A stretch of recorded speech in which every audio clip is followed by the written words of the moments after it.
The story starts with reporters talking about some kind of radiation hitting Earth. Meanwhile, a woman is pushing her baby's stroller through a pharmacy. Then she sees a few cops getting out of their car, just casually chatting about poker. The captain spots her leaving, opens the door, and compliments her kid, who's somehow asleep even in that heat. Of course his buddies start clowning him, saying he's hitting on a woman with a kid, and the receptionist jokes that they're in a great mood today. The youngest one says it's because the war is over, even though a lot of civilians and innocent people still died. Outside, it starts raining. One of the cops says it's probably just a quick shower, but when he looks over, he sees his friend complaining he's in pain. Inside, the captain takes a peek outside and sees his two guys fighting in the bushes. The younger one gets annoyed and goes to see what those idiots are doing, but when he opens the door, he's face to face with the same woman from before, totally out of her mind. Before she collapses, he catches her, and she bites him, because of course she does. Seeing that, the captain yanks her off his partner and throws her outside. Then he witnesses the most brutal scene he could imagine.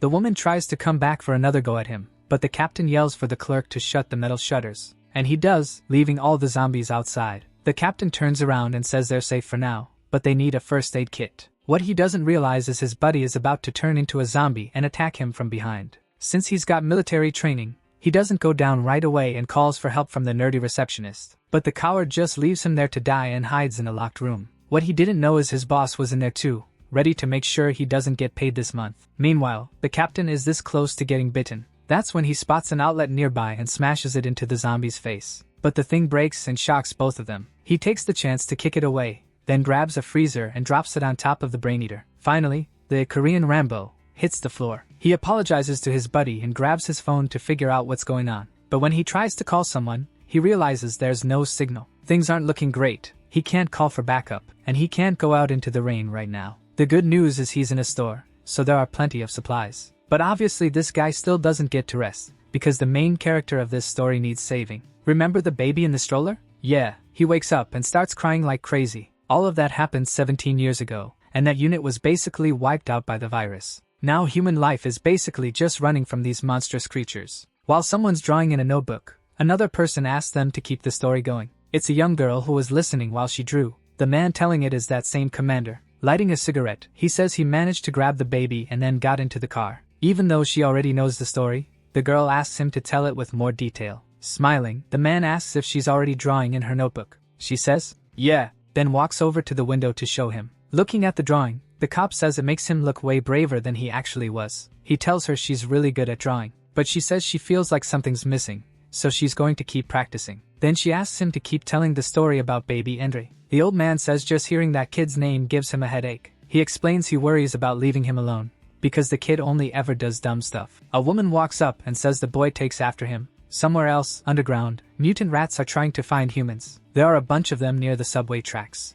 A group of people is hiding, whispering so they don't get caught. One of them says she has camphor balls that give off a really strong smell. Watching closely, they realize the rats are heading the other way. She thanks Endry for managing to lure the creatures away from them. Grinning, the boy says it was super easy. He just left a few pieces of cake. He says they can't let their guard down, because the next step is even more important. Pointing at a sewer pipe, he says the day would only be perfect if they managed to get out of there without a scratch. Next, he asks his friend if he managed to get the snake pea he asked for. The guy hands over 3 bottles and says that's all he could get. Then he pours that liquid onto the tracks. One of the crew asks if they'll really be safe just by pouring that stuff out. The main guy says it'll only buy them a little time, so they need to get moving fast. The group leader says that, as scavengers, risking their lives is just part of the job, so they head into the pipe. Everyone complains about the smell. It's unbearable. So Endry tells them to shut up, because the rats might still hear them. Halfway through, they find a protective suit from the pharmacists. They figure it must have belonged to someone who got sent to clear out that rat nest, so there's gotta be something valuable around there. Our hero starts opening the coat to see if there's anything worth taking. Right then, an infected rat jumps at his neck. Its teeth are razor sharp, but it gets nailed by a spike. With her weapon in hand, the girl snaps at him,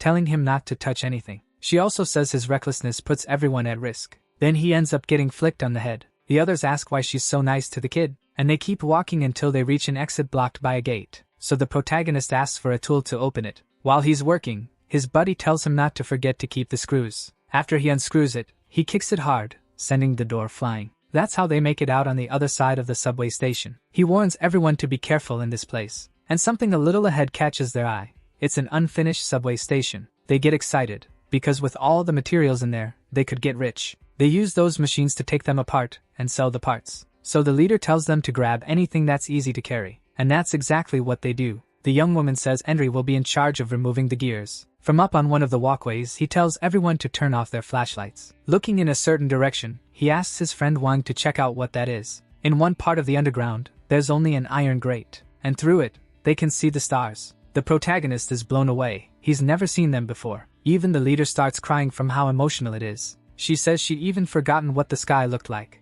And looking up, the protagonist asks why the dark sky is called night. She looks at him, annoyed, and says he totally killed the moment. But Henry doesn't stop there. He jokes that Wang must be old since she already knows what stars are. So he gets flicked on the head again, and the girl tells him you never tried to guess a lady's age. Then he grabs her arm, and quickly yanks her toward him, because a rat was trying to attack her. Luckily she dodges in time, and the thing hits the ground. That's when they realize a bunch of them have shown up, and in the distance, they can see even more coming. They're shocked at how fast these infected animals found them. Without wasting time, he tells his partner to warn the rest of the group. Meanwhile, he pulls some poison out of his backpack, and holds a lighter in front of it, lighting it up. With those two together, a huge burst of fire blasts toward the rats. On the other side, the others get warned that the rats are here. Even though they didn't get much, they decide to run right away. But the big-lipped guy isn't happy. He wants to grab more stuff, because he thinks it's worth a lot. Meanwhile, the protagonist keeps spraying fire at the creatures. He wonders why the others are taking so long to get out. Then his friend shows up and says they're coming. So he keeps doing his job, burning the rats. But it's really hard, because rats are pouring out from everywhere. So as soon as he buys a little time, he jumps into the pipe, and the creatures are right behind them. Panicking, he yells for everyone to run as fast as they can.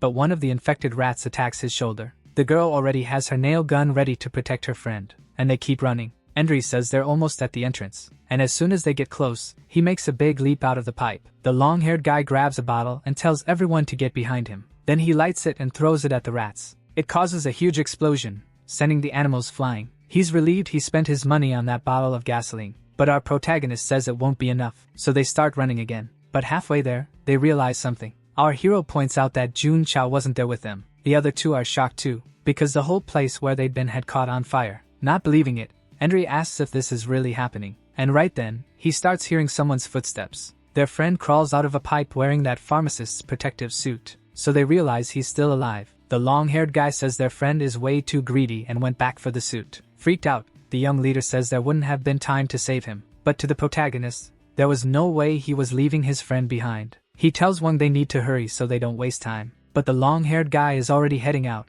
not caring at all. So both the girl and the protagonist call out to him. He stops and asks what they want. Henry asks for insecticide since he'd run out, and the guy hands it over. Then he keeps walking toward the exit and says they'll deal with it outside. Our hero tells the girl she should go too, but she won't leave him. So the two of them use their weapons to keep the rats back. While he's throwing fire, he tells his friend to hang in there. Even though his body is covered in rats, the suit is protecting him. And finally Wang manages to grab his hand and help him up. Yelling, he says he got him. The protagonist asks if he's still breathing, but the guy is too freaked out to answer. So the leader says once they get outside they'll talk. To get out of there, our hero throws the insecticide, causing a huge explosion. They use that moment to escape. Outside, the other member is already selling the stuff he stole. The merchant even asks where his teammates are, and the kid says maybe he won't even see them again. Right next to him there's a guy coughing, while pharma officers walk up. They're checking if anyone might be infected, so they use a thermometer to see if the temperature is normal. After checking, they say the kid is cleared, so the group member needs to be quick,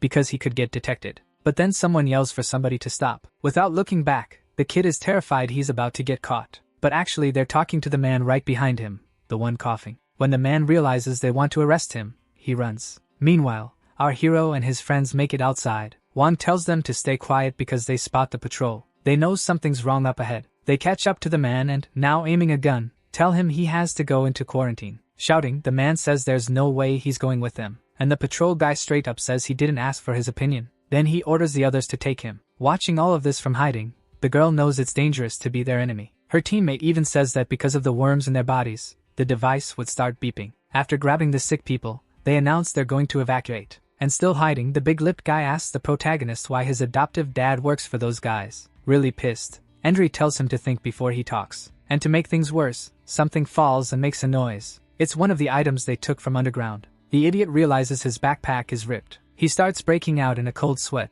because they could get caught. And sure enough, the patrol hears the sound, and the group member freezes, not knowing what to do. To save his friends, he steps out of hiding. So Endri and Wang stay hidden while their friend gets chased by the officers. What his friend does makes the protagonist really angry, but Wang tells him to stay quiet. The officers catch up to the kid. Quickly, he grabs the man's arm and throws him forward. He uses him as a hostage, holding something up to his face. He tells the others that if they come any closer, he'll stab his buddy in the eye. What he doesn't expect is that their leader doesn't care at all. He says it wouldn't make any difference if he killed that man. With this nasty smile, he says that in the end, both of them would wind up at the viral control center in body bags. Trying to stop that, the patrol guy fights back, grabbing the kid's hand. He says there's no way a child like him could take his life, and forcing as hard as he can, the protagonist's friend says he doesn't have a choice. But right then, one of the guys kicks him in the face, and then the guy drops to the ground, kicking him over and over. The leader curses the kid out, saying he's already caused a ton of trouble. Once again,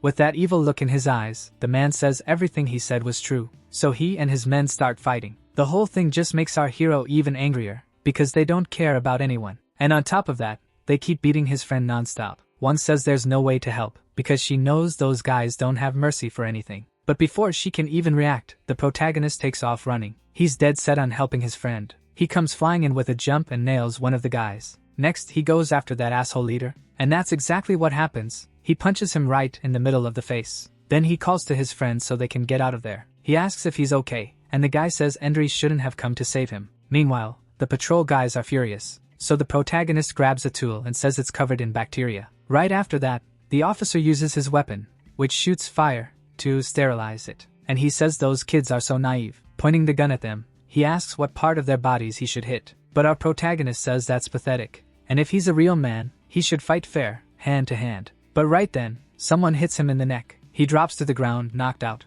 The man says there's no reason to waste time fighting him. Then he orders his men to tie both of them up and take them to the viral control center. Wang, still hiding, watches the whole thing. Back in the study area, the doctor is taking some blood from the young girl Jing. When she's done, she says that was this month's dose and asks if Jing is okay. Even though she looks really weak, Jing says she's fine, but the former commander reassures her, noticing she's stumbling. He helps her over to a stretcher and tells her to rest for a bit. Then he calls the doctor over. He says these transfusions are happening way too often, and he asks why she doesn't send Jing to the research area already. She answers that it's way too dangerous out there, and that this is the safest place for the girl, basically hinting that Jing is really valuable to them. With a pretty threatening look, she says everyone's doing their part. Jing just lies there, not saying anything, but then something outside catches her attention. Those patrol guys are coming in with the people they captured. One of them is our protagonist, who, by the way, is super tense. He's annoyed because the guy in front is moving really slow. That guy looks worse and worse, clearly sick. From upstairs, the girl watches them all walking in, and down below, our protagonist gets confused when he hears someone scream. Looking terrifying, the sick guy starts yelling a name. Turns out he saw the girl up above and thinks she's like a goddess. The protagonist's friend tells him to stay away from that crazy guy, and the girl at the window says it looks like the man is talking to her. When the former commander comes closer, he's shocked by what he sees. Down there, things are getting messy. The officers point their guns at the lunatic. Then they order everyone to shut up while they lock the cell. Our hero, pissed off, says he'll get revenge. He says it's not fair they're stuck in there, because they're not infected. But the patrol leader steps up and says, in the end, nobody gets out of there alive. Since Endri doesn't get it, one of the other guys in the cell explains. He says everyone there gets used as test subjects for the cure research. That's why they don't care whether the people they throw in there are actually sick. Hearing that, the protagonist and his friend are shocked. Meanwhile, that crazy guy sits on the floor, rambling nonsense. With a totally unhinged look, he says the sun is going to rise, and he starts laughing in this creepy way. Everyone else is confused, trying to figure out what he even means. Panicking, the blonde guy begs the guards for help. He presses his face up to the bars and asks them not to let that lunatic in with them. The officers hear yelling from far off and start complaining about the noise, so they walk over and tell them to shut up. One of them even smacks the poor guy in the face with his gun. The guy drops to the floor in pain while the protagonist watches. Flexing his authority, the leader says he'll do the same to the rest if they don't cooperate. Right after that, more captives show up to be put in the same cell. Even hurt, the blonde guy begs them to hold the door before they close it. And totally confused, Endri and his buddy look to the side. The patrol officers think the whole thing is weird too. That crazy guy shoves a finger down his throat, and somehow he manages to cough up a little vial. Nobody understands what the hell that was, but then they realize it's this pale-looking blood, and above his head, the guy gets ready to open it. That's when the officers recognize it. It's rainwater. The poor guys who are in the same cell start freaking out. Endri and his friend know they're in even bigger trouble now. Opening the vial, The lunatic says he's gonna be immortal now,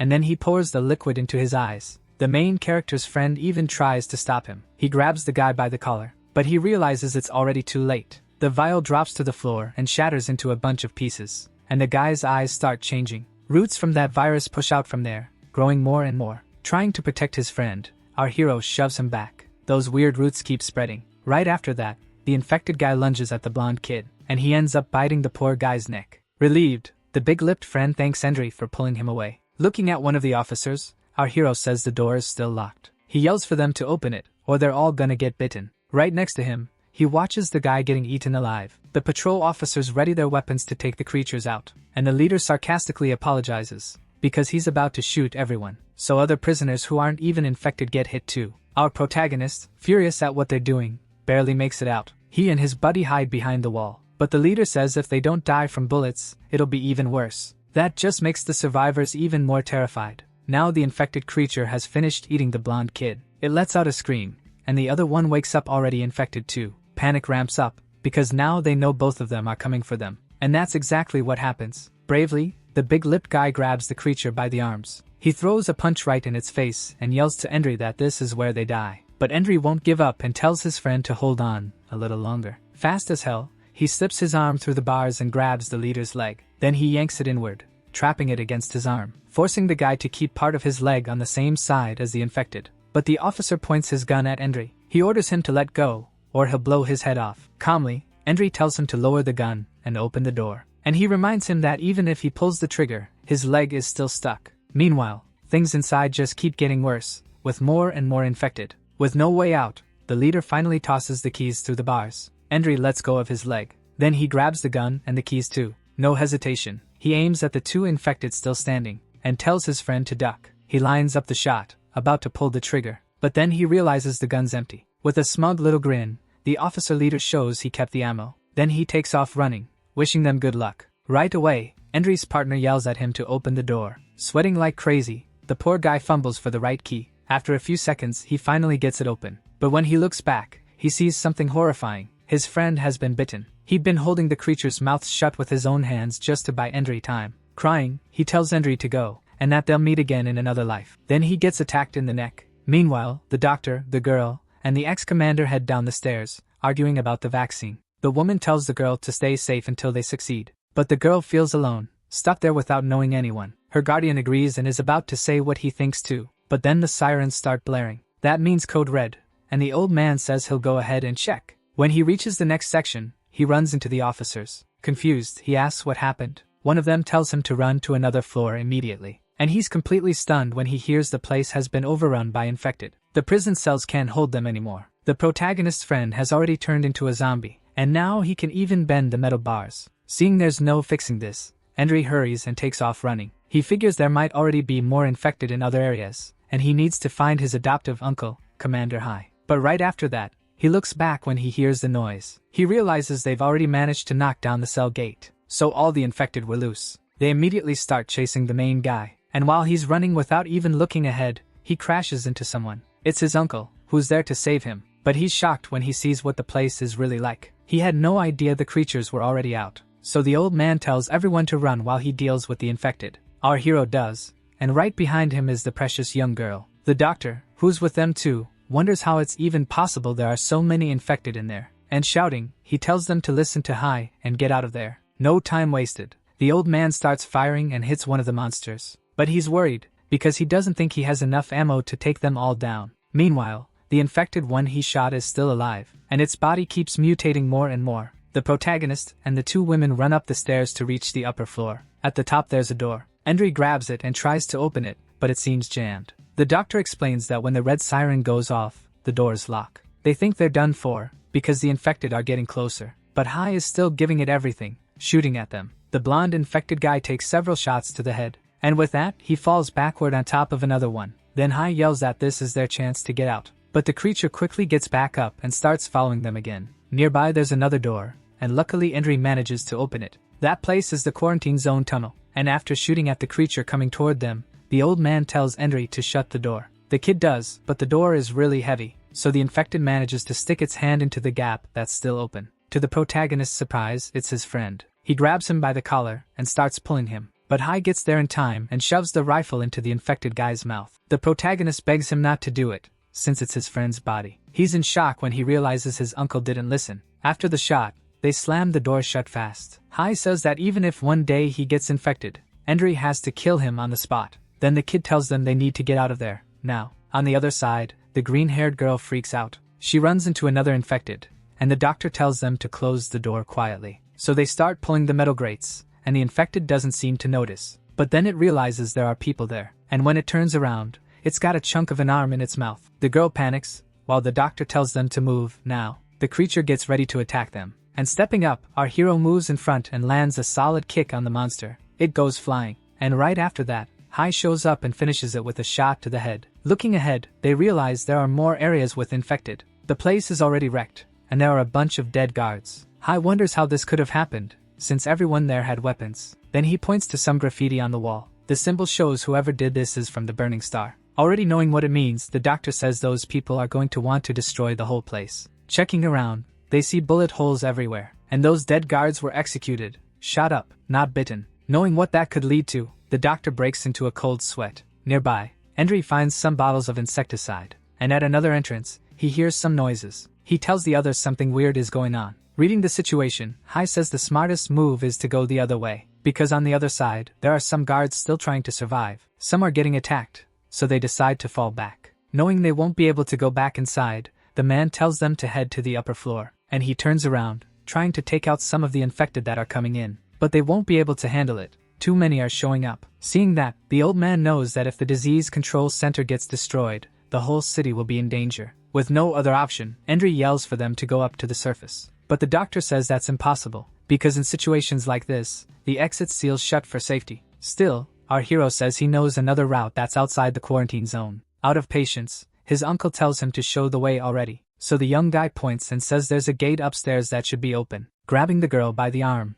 Endry tells her to hurry up. But the girl's worried about the guards they left behind. Trying to snap her out of it, the doctor tells her to focus on keeping herself safe. So they keep moving through the subway station, but carefully. There are infected down there too. One of them spots them and charges. Endry kicks it away and tells the others to get up the stairs. He also says they should head for the next security gate. But when they reach the top, the girl freezes. There are way more infected up there. The whole floor is packed with those things, and they're left wondering what to do now. Endry yells for them not to just stand there, because the one behind them is already catching up. But the doctor says there's no way they can push through with that many infected. Then, luckily, someone shows up holding a police riot shield. It's Hai, back again to protect them. The infected rush in, snarling like crazy. One clean shot knocks two of them back. Hai keeps firing, nailing another infected right in the head. The former commander shouts for everyone to stay close to him. As they run, they notice more infected coming up from the lower level. Endry tells everyone to keep going and says he'll stay behind to cover them. Nearby,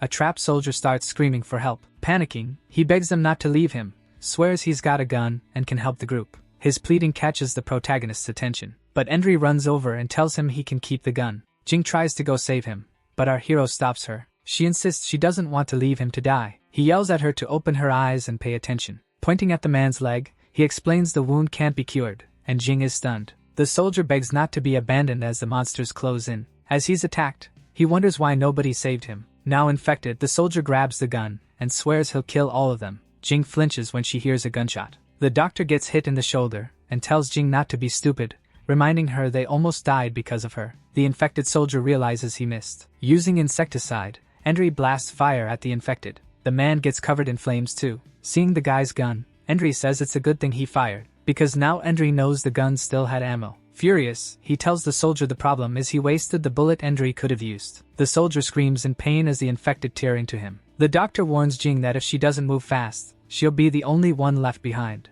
Hai holds the line, says he already cleared the route to the gate, and yells for them to hurry before they get caught. The commander asks Endry if he's sure this is the right way. Endry shouts for his uncle to watch out for the monster behind him. A shot blows the monster's head apart. Our hero tells them to stay calm, he knows the way. Meanwhile, more and more infected show up, and they start crawling under the gate. As he shoots one of them, Endry wonders how they are infected outside the quarantine zone, since leaving is supposed to be forbidden. The doctor notices the doors were open, and Hai figures they weren't the only ones who knew about that route. The protagonist gets worried, because he remembers one used to go out that way too. But the main thing is getting out as fast as possible, so he flicks his lighter on. Pointing ahead, he tells everyone to follow the tracks. He warns them to be careful, because the ground is dark and uneven. Suddenly, someone's foot gets stuck in the tracks. On edge, Endry turns around and asks who it was. It's Jing. Her leg is stuck, and it's badly cut by the rail. Panicking, the protagonist yells for them to get her out fast. The doctor tells the girl to take off her shoe and relax so she can move her leg.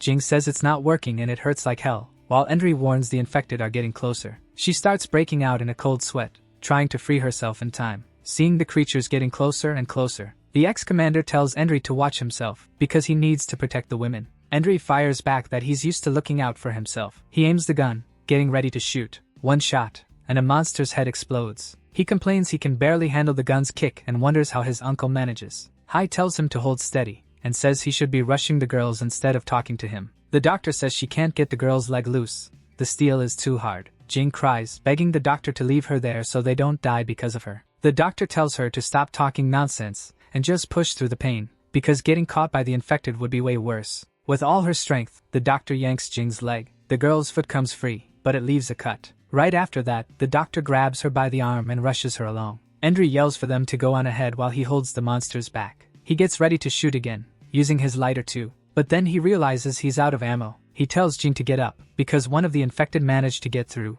The creature leans in to bite Jing, and she's totally defenseless. Seeing that, Endry and his uncle completely panic. At the very last second, the doctor's hand shoots in front of the monster's mouth. She shoves the infected back and ends up getting her hand bitten. Missing part of a finger, the poor woman tells the others to run and leave her behind. Covering them, Hai fires to clear a path. Endry tells the girl to climb onto his back, but she's worried about the doctor. Out of patience, Endry tells her to shut up and pulls her along. He hoists her onto his back and says if she'd been more careful, none of this would have happened. The commander yells at the protagonist to run already. As they escape, Jing cries desperately for the doctor. Hai calls out for her. Already surrounded by monsters, the doctor says there's no saving her. But she tells them to go, and that she'll hold the creatures off as long as she can. In her final moments, she asks them to protect Jing, because she's everyone's last hope. Hai salutes the doctor and tells her not to worry. Then he shouts, promising he'll finish the mission. Turning his back, he gets ready to run. Hai runs as fast as he can, leaving the doctor to be eaten by the monsters. As she starts to change, she remembers something.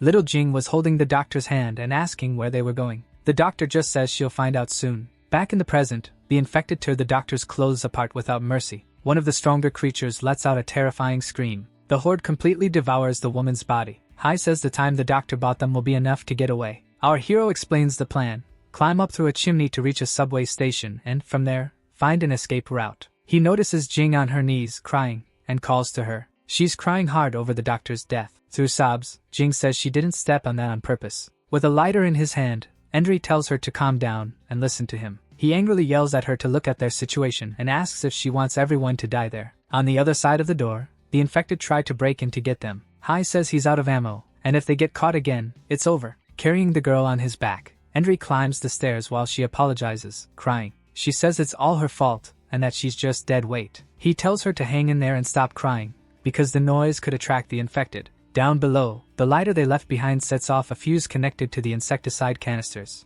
The creatures bunch together as the flame grows. Right after that, a massive explosion wipes out the whole horde. Satisfied, Hai says those little BBQs should block the way for a while. Endry asks if the trick was worth losing his lighter, and Hai explains the insecticides were full of flammable gas. Still climbing, he spots the ladder that'll take them out of the yard. When they look toward the exit, Hai realizes the orange color in the sky is the sunset. Jing and Endry are amazed by the golden color, something they've never seen before. They say it looks different, because they don't know what life is like outside the quarantine zone. As he starts climbing, Endry says he's going to see with his own eyes what the world is like. He grabs the ladder, but a piece comes off in his hand. Jing warns Hai that the ladder is rusty and tells him to be careful. Then she screams, terrified, warning that something is coming up behind him. It's the monsters that survived the explosion, and now they're catching up to the group. Hai tells them to keep climbing, because he thinks the creatures are too dumb to climb a ladder. Endry feels the ladder shaking and thinks they're going to fall because they're too heavy. He tells them to go as fast as they can and tells Jing to hold on tight so she doesn't fall. Jing gets scared, because she already knows what'll happen if they fall from there. So scared she clings even tighter to Endry, and he complains.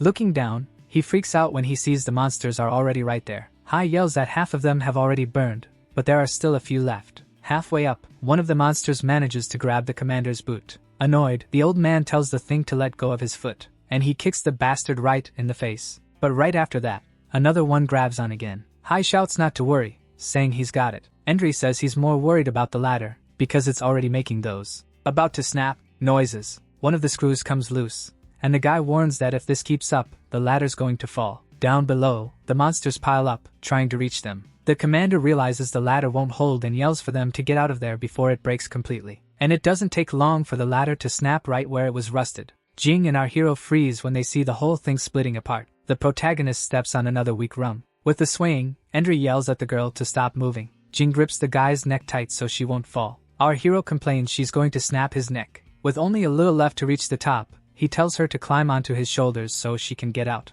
Terrified, Jing looks down and realizes her Uncle Hai isn't there anymore. The ladder breaks in half, and the ex-commander ends up on top of the infected. The creatures look up, ready to tear him apart. Facing that, Hai thinks he never imagined his life would end like this. Our hero tells Jing to get off his back and look for something to help save Uncle Hai, but she doesn't even know what to look for. Pissed at the question, Endry yells at her to just go. Hanging from the broken ladder, Hai says it's too late, and asks the kid to listen to what he has to say. He tells the boy to meet him in 3 days at the tallest building, and if he doesn't show up, they should head to the Biology Institute so they'll be safe. The protagonist yells that in 3 days he'll save him himself, and tells his uncle to wait for him. The ex-commander reminds him how important it is to take care of Jing, because without her, the Institute people wouldn't let him in. Hai throws something up and tells the boy to catch it, reminding him of what he'd already taught him. Then the ladder he's holding onto starts to crumble, and as it breaks apart, he says this might finally come in handy. Seeing what's about to happen, Endry and Jing scream in panic. The last screw pops out,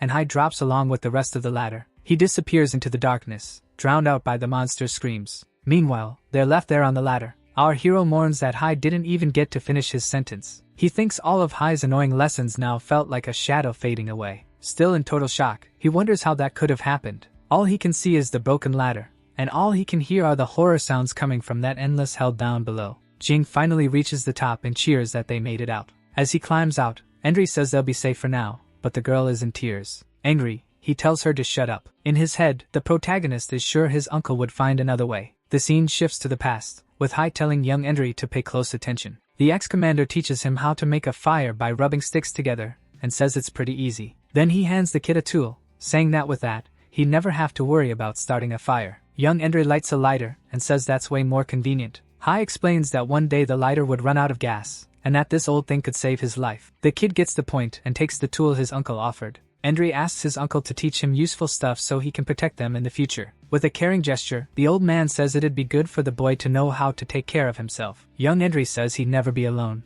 because he and his uncle were the strongest of all. And with the fire lit, Hai jokes with the kid, saying then he'd be the one being protected by the little guy. And now, staring at the stiletto his uncle threw him, Endry thinks that in the end, he was always the one being protected. Jing keeps crying hard too. Then she calls out to Endry, trying to play it off. He says the sunlight is really strong. Standing up, he tells her to stop crying. Our hero says they need to get out of there, and reach the TV tower in 3 days to meet Uncle Hai. With tears in her eyes, Jing asks how that's even possible, and the protagonist cuts her off, grabbing her. Carrying the girl, he says they need to find somewhere safe so he can take care of her injured ankle. As they go up the stairs, Jing looks around and asks where they are. Endry thinks that even though they escaped death, the place they ended up in was basically a real-life version of hell. The girl realizes this is the place people were so desperate to return to. In front of them was a world in ruins, a city destroyed even before the war had ended. The ruined city was completely silent, which made everything even creepier. Jing says the place is huge, but it feels totally empty. Still carrying her, the protagonist says he thought the surface world would be packed with infected, like the tunnel they came from. He explains the monsters don't like light, so they hide during the day, but at night, everything changes. Jing apologizes for her injury, saying she's slowing them down. Endry scolds her, and says he'll find a safe place to set her down soon, even if he hates how things are right now. Suddenly, a loud sound grabs his attention. He asks if she's hungry, but she says no. The girl realizes the noise is coming from the sky, dark clouds rolling in. The two of them watch, scared, as the clouds move toward them. The protagonist yells that if they don't hide from the rain that's coming, they're completely screwed. While they run, the girl asks if it can rain while the sun's still out, and Endry says yeah. And soon the drops start coming down harder, but Jing reminds him the infection only happens if the rainwater touches your eyes. She says they should hide anywhere, but Endry wants to find the safest spot possible. The girl realizes that with rain like this, it'll be impossible not to get water in their eyes. She tries to cover Endry's eyes to protect him, telling him not to look back. But the boy feels something and wonders if he got touched. turns out the girl was climbing up onto his neck. She sits there and pulls her dress over his head, saying she'll protect him. Their hero complains that he feels something wet. Embarrassed, Jing says it's just the rain and tells him to hurry and find somewhere safe. Looking around, he complains there's nowhere safe, just rubble. He points to a shop and says the windows look like they're still in decent shape. They reach the entrance and duck inside. Using his tactical knife, he tries to pick the lock. He manages to open it, and when he looks in, he sees the place is in pretty good condition. But as he steps inside, he sees the silhouette of a woman. Then he sees another silhouette and freaks out. But it's just a mannequin. Jing even says she's seen something like that in a magazine, so she figures it's a clothing store. Jing says the clothes are clean and that she wants to find something to wear. But after checking a few items, Endry realizes it's an adult store, and it would be a really bad idea for her to wear that stuff. Trying to play it off, he says he's going to look for supplies to treat her injury. Then he finds some plastic bottles, and says he's going to fill them with rainwater to wash her wound and prevent infection. Watching the rain fill the containers, he thinks the sound of drops hitting the glass is actually kind of nice. While the rain pours outside, they stay quiet. Embarrassed, Jing says she gets what he meant now. Holding up a piece of lingerie, she realizes this isn't a normal clothing store. The protagonist doesn't hear her because he's busy breaking a piece of wood. He asks why she pulled part of the furniture off, and she says it's for firewood. Flustered, he's shocked when he looks at her. The girl tries to explain her outfit choice. She comes out dressed like a maid, saying even though it's short, it was the only thing that wasn't worn out. Annoyed, the protagonist complains about the weird stockings full of holes. She says her injury is swollen and the air is cold. Up above, the rainwater he collected is boiling over the fire. He used a shelf grate to hang the clothes and boil the water. Jing asks if the bottle is made of some special heat-resistant plastic, and he wonders how she's even survived this long. The girl gets irritated at the comment. Right after that, Endry says the water should be ready. He distills the boiled water and says now they've got enough so they won't die of thirst. Endry asks why she's staring, and explains the water has to be filtered, or they'll get infected. Jing doesn't say anything, leaving Endry feeling awkward. He offers her the bottle, telling her to drink, since there isn't much and it won't really quench her thirst anyway. The girl thanks him, and says the rest can be used to clean her wound. Out on the porch, he gets ready to treat it and asks if it's still hot. As he pours the water, he explains he needs to drain the blood and tells her to brace herself for the pain. Nervous, she agrees and says she'll tough it out. Using his fingers, he squeezes the wound to drain all the pus. Her scream of pain echoes through the silent city. Night falls, revealing a sky full of stars. With her foot already bandaged, Jing falls asleep, still mumbling. She's sweating a lot. Meanwhile, our hero thinks about how the rain doesn't affect her, and that the stories about her are true. He wonders how the doctor and Uncle Hai fought so hard just to protect one person. Suddenly, a distant scream for help puts him on alert. He kicks the metal grate, and quickly puts out the fire. Jing wakes up at the noise and asks what's going on, but Endry quickly covers her mouth, telling her to be quiet. In a whisper, he warns her someone's coming after them.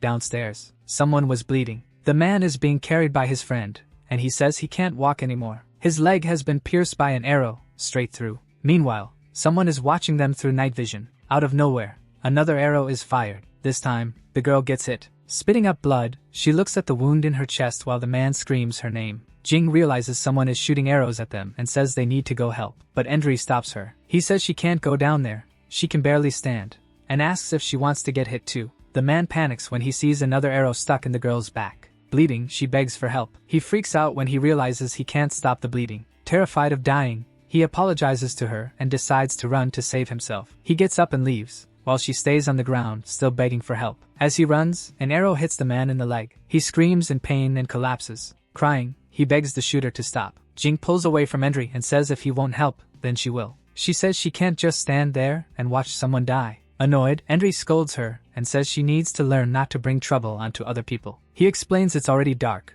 and the shooter is probably using night vision goggles, which means they can see them too. The reason they're still alive, he says, is because they're out of the shooter's range. The protagonist figures the shots to the legs were just to get their attention and lure them into a trap. From a distance, the shooter watches the two of them and thinks they've figured it out. Endry says the doctor's sacrifice will have been for nothing if Jing falls for a trick like this, and that he won't let her go. With tears in her eyes, she wonders how people can do something like that to other humans. He says that to survive, humans are capable of anything. Outside, the injured man crawls away and leaves his backpack, full of stuff, behind. He offers his supplies in exchange for his life. His friend, right next to him, is already close to passing out. Suddenly, a monstrous foot steps down beside the girl. She tells her friend to run. When he realizes how many infected there are, he panics. There are a lot of them nearby. Surrounded by the monsters, the man screams desperately for them to stay back. And from up above, our hero and Jing hear the screams. He tells her to stay quiet, because they're at risk too. All of a sudden, a loud noise startles him. When he turns around,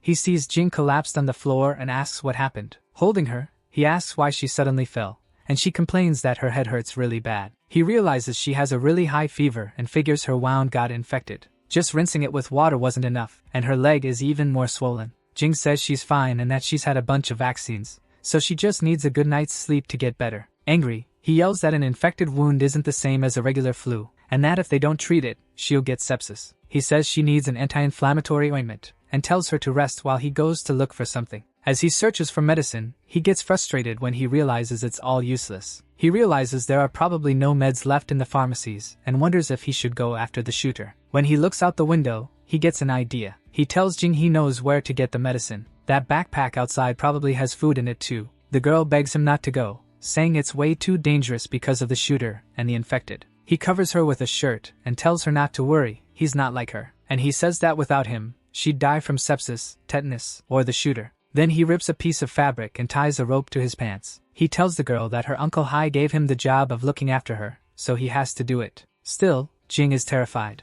The protagonist calms her down, saying he already knows how to deal with the shooter. Outside, the infected are still hanging around near the backpack with the supplies. He realizes the shooter is careful and won't risk going down to grab the loot. The guy figures the shooter must be on the roof, with a clear view of the area. Staying hidden, he plans to get close to the shooter's bunker so he can get right up near him. Through the scope, the shooter tracks Endry. Smirking, he says Endry's fast, but he can't hide forever. He says they'll see what kills him first, the monsters or his crossbow. Behind a car, the protagonist hides and watches what's going on. He wonders if it's safe to get close to one of the infected. Then the monsters hear a noise and sprint toward him. But when they get there, all they find is a rock. They tilt their heads side to side like they're looking for something. Right after that, they hear another noise and, once again, take off after it. Hidden on the other side, the protagonist comments on how easy they are to trick. Again, he throws the rock as far away from the backpack as he can. Now the only thing between him and the backpack is the shooter. He dashes toward the backpack and slips behind another car. Hiding there, he thinks this car is his last bit of cover, and he's just one move away from the backpack. It's only a few steps away. Through the scope, the shooter says Endry's about to step into his line of sight. Impatient, he wants the hero to hurry up and come out from behind the car. As soon as he can see Endry's head, he gets ready to shoot. An arrow flies at high speed toward the protagonist. The shooter celebrates the perfect shot, 10 points. Confused, he looks through the scope again. His target didn't drop. Furious, he realizes he actually hit a mannequin and wonders how Endry dared to trick him. The protagonist says the shooter's good, but luckily he had the mannequin to test him. Otherwise his head would have been turned into a kebab. He realizes the shooter is taunting him and trying to get rid of him. The next step he decides is taking the shooter down, and for that, he'll use the item Hai gave him. The shooter thinks the kid is scared or trying to mess with him, but sooner or later he'll have to grab the backpack and step into view. Through the scope, the shooter sees something shining and wonders what it is. A bright light blinds him completely, and he complains that he can't see anything. With the shooter distracted, the protagonist takes the chance to put up a wall of fire. He grabs the supply backpack and celebrates that the run was a success. His plan was to siphon gas from the car he'd been using as a shield. He even accidentally swallowed a bit, and complains about how awful it tastes. With the bottle full, he makes a Molotov cocktail. Using sparks from a knife, he lights the fuse.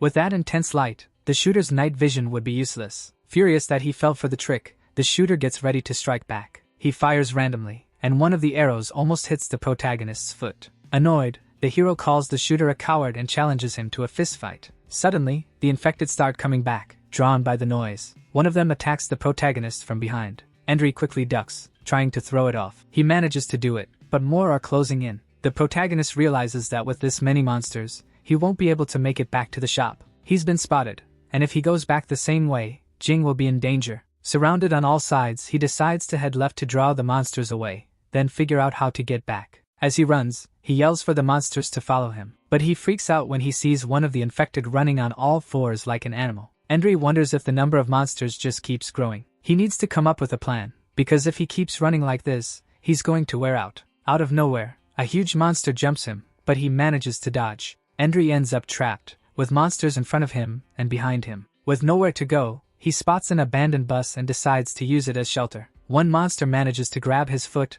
and tries to yank him out of the bus. He kicks it right in the face, but it refuses to let go. To make things worse, another infected shows up at the window next to him, and it grabs one of his arms. Endre immediately breaks free and pulls himself back inside. And he manages to get in and wait for things to calm down. But he's terrified of getting dragged out again. Annoyed when he sees the steering wheel is broken, he says he knew this was gonna happen. Then, out of nowhere, a weird-looking monster appears right in front of him. Using the broken steering wheel, he smashes the creature in the head with all his strength. From the impact, the monster's head bursts into a bunch of pieces. More infected try to get into the bus from the back. Two huge creatures grab him by the shoulders, trying to bite him. Luckily, he manages to slip his jacket off in time, leaving it in their hands. His situation was seriously bad, but he says at least he still has his backpack. Except the infected are already starting to get in. Realizing the monsters are going to follow him into the bus, he decides his only option is to jump. When he looks out the window, he panics. The bus is completely surrounded by monsters. Outside the bus, an infected tries to climb up.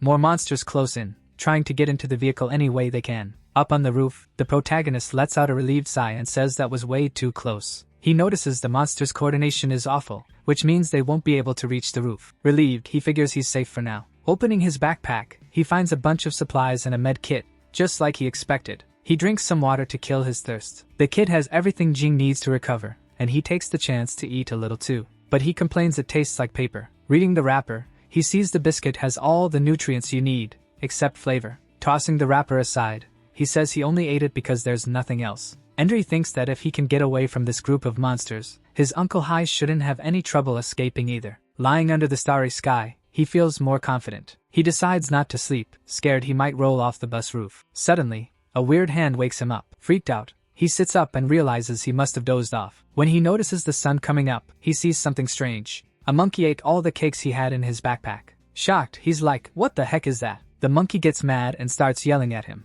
Then, all of a sudden, a bunch of other monkeys show up. Panicking, he realizes his backpack is completely empty. Pissed, he yells at the monkeys to give his stuff back. He tries to chase them, but the monkeys are super quick and disappear into the trees. He gets frustrated because he can't catch them. While threatening the little monsters, he notices one of them stayed behind. It was the smallest one, the only one that didn't get away in time, and it's holding the med kit. Endre pulls out his utility knife, determined not to let the little monkey escape up a tree. With a threatening look, he tells the monkey to hand over the med kit, or he's gonna have to get mean. He flicks the blade out, and the other monkeys start screaming like an alarm. Then he runs straight at the little monkey. He tries to grab it, but it jumps first. After that, the little guy ends up slipping off the top of the bus. Annoyed, Endre realizes the monkey ran down below, right where the infected are. Looking around, he sees there aren't any monsters nearby and the bus is empty and safe. From up there, he can tell the monkey was still running. It had gone inside the bus. Just when Endre thinks he's about to catch it, the thing jumps again. He realizes the animal is way faster than he thought.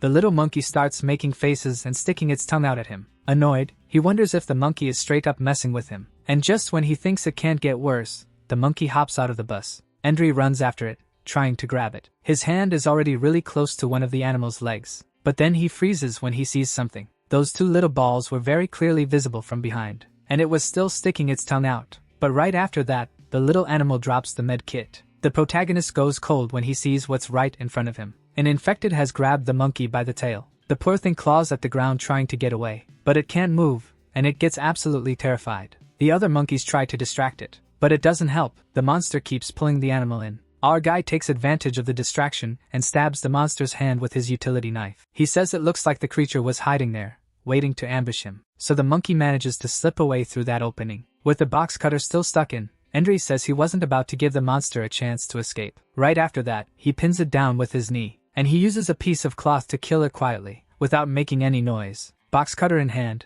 he thanks it for the meds. The protagonist tells the monster to go ask his girlfriend, Nina, for forgiveness, and calls him trash. With one final strike, he finishes the creature off. The little monkey bolts, and the protagonist calls it a thief. But honestly, he's kind of grateful, because thanks to that, he spotted the infected guy first. Suddenly, something smacks him in the face. Confused, he wonders what the hell the monkeys just threw at him. And as he runs back to the shop, he complains that he wasted way too much time. He hopes the shooter is already gone, or Jing's going to be in danger. When he gets there, he's weirded out that the woman's body, the one that got eaten, is gone. He figures someone must have moved it, because dead people don't move on their own. Then, out of nowhere, he hears a scream from inside the shop and panics, thinking it's Jing. He hears the girl begging them to stop. Inside the shop, a man is ripping Jing's clothes. He says what she's wearing is provocative. The guy keeps tearing at her clothes, and when she tries to fight back, she scratches him. Furious, he throws her into a glass display shelf. With tears in her eyes, Jing stares at him, terrified. Another man shows up and warns him not to mess her up too much, because she's crucial for the negotiations. The fat guy says he knows his limits, and that it doesn't matter if the girl's hurt, as long as she's alive. Jing screams, begging them not to do this. She tries to reason with them, saying she gets that they're scared they won't survive, but they don't have to team up with horrible people. She says it was people like that who destroyed the underground city. The fat guy starts laughing nonstop. He mocks her, saying she doesn't know anything. Then he admits they're spies. Jing asks why they did it, why they killed so many innocent people in the quarantine zone. He explains the plan was just to cause chaos to pull her out of the disease control center, but something went wrong. Meanwhile, the protagonist stays hidden, waiting for the right moment. The man tries to grab her again, saying he watched her grow up. Jing gets forced down to the floor. That's when the protagonist comes up behind him, threatening him with the box cutter. At the same time, he tells Jing to get behind him. She's relieved to see him there. The other men in the group show up and ask who's there. Endry threatens them, saying there's infected blood on the blade. But one of the men points a gun at him and asks if Endry's already tried that same trick before. He says he underestimated the kid, and that he didn't die on the day everything went to hell. Our hero recognizes him as the patrol guy who left him in the cell. The other guy just stands there, listening, not understanding any of it. Then the ex-patrol guy says that in the end, Endry's going to die by his hands. Panicking, the fat guy begs him not to shoot. The others freak out too. Endry yells for Jing to duck. With a clean shot, the head of the man who was holding her explodes. The shooter complains that he hit his own partner. Our hero takes the chance to grab Jing and throw himself down the stairs. Pissed that he lost his target, the deserter says he's not letting him get away again. He says the girl was the important one, so they could just get rid of Endry. Using the chaos, Endry grabs Jing and runs, but he complains his waist hurts. The shooter starts firing everywhere. By a hair, our hero manages to escape. The big guy tells his friend to stop shooting, because there's nowhere for them to run anyway. In Endry's arms, Jing warns him they're getting close. Right then, another shot goes off. The protagonist dodges,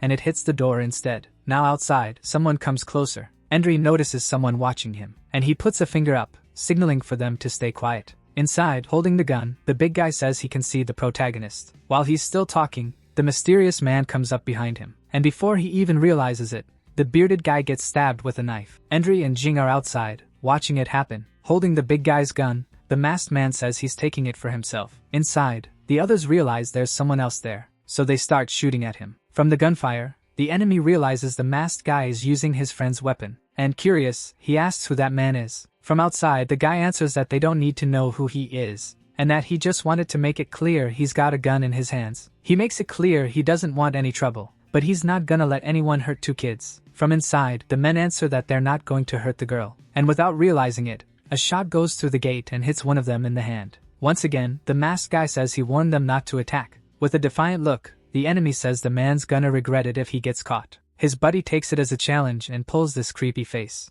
One of them asks if it's really worth risking everything to save two kids. But the deserter seems set on it, and tells his friend to stop yelling, because it looks like they already got away. With his hand wounded, the enemy swears he won't let it slide. He tries to open the door to go after them. The leader stops him, telling him not to open it. He warns that the gunshots have attracted a bunch of infected. Meanwhile, Endry and Jing follow the masked man. Jing asks why the infected are out there during the day. Endry explains that even though they sleep during the day, loud gunshots still draw them in. The masked man says he saw smoke in the underground city and went out to see what was going on, and when he heard the screams, he ran to help. He says they got lucky he made it in time, and that helping them wasn't for nothing. Pointing at the electric fences, he explains they were built to contain the infection, but clearly they didn't work. The protagonist asks who he is. A little awkwardly, he apologizes for talking to himself, saying he hasn't seen people in a long time. He introduces himself as Tengo Bai and says he lives in a mansion just up ahead. When they get there, he mentions the land is elevated and the wall is solid. He explains that back in the day,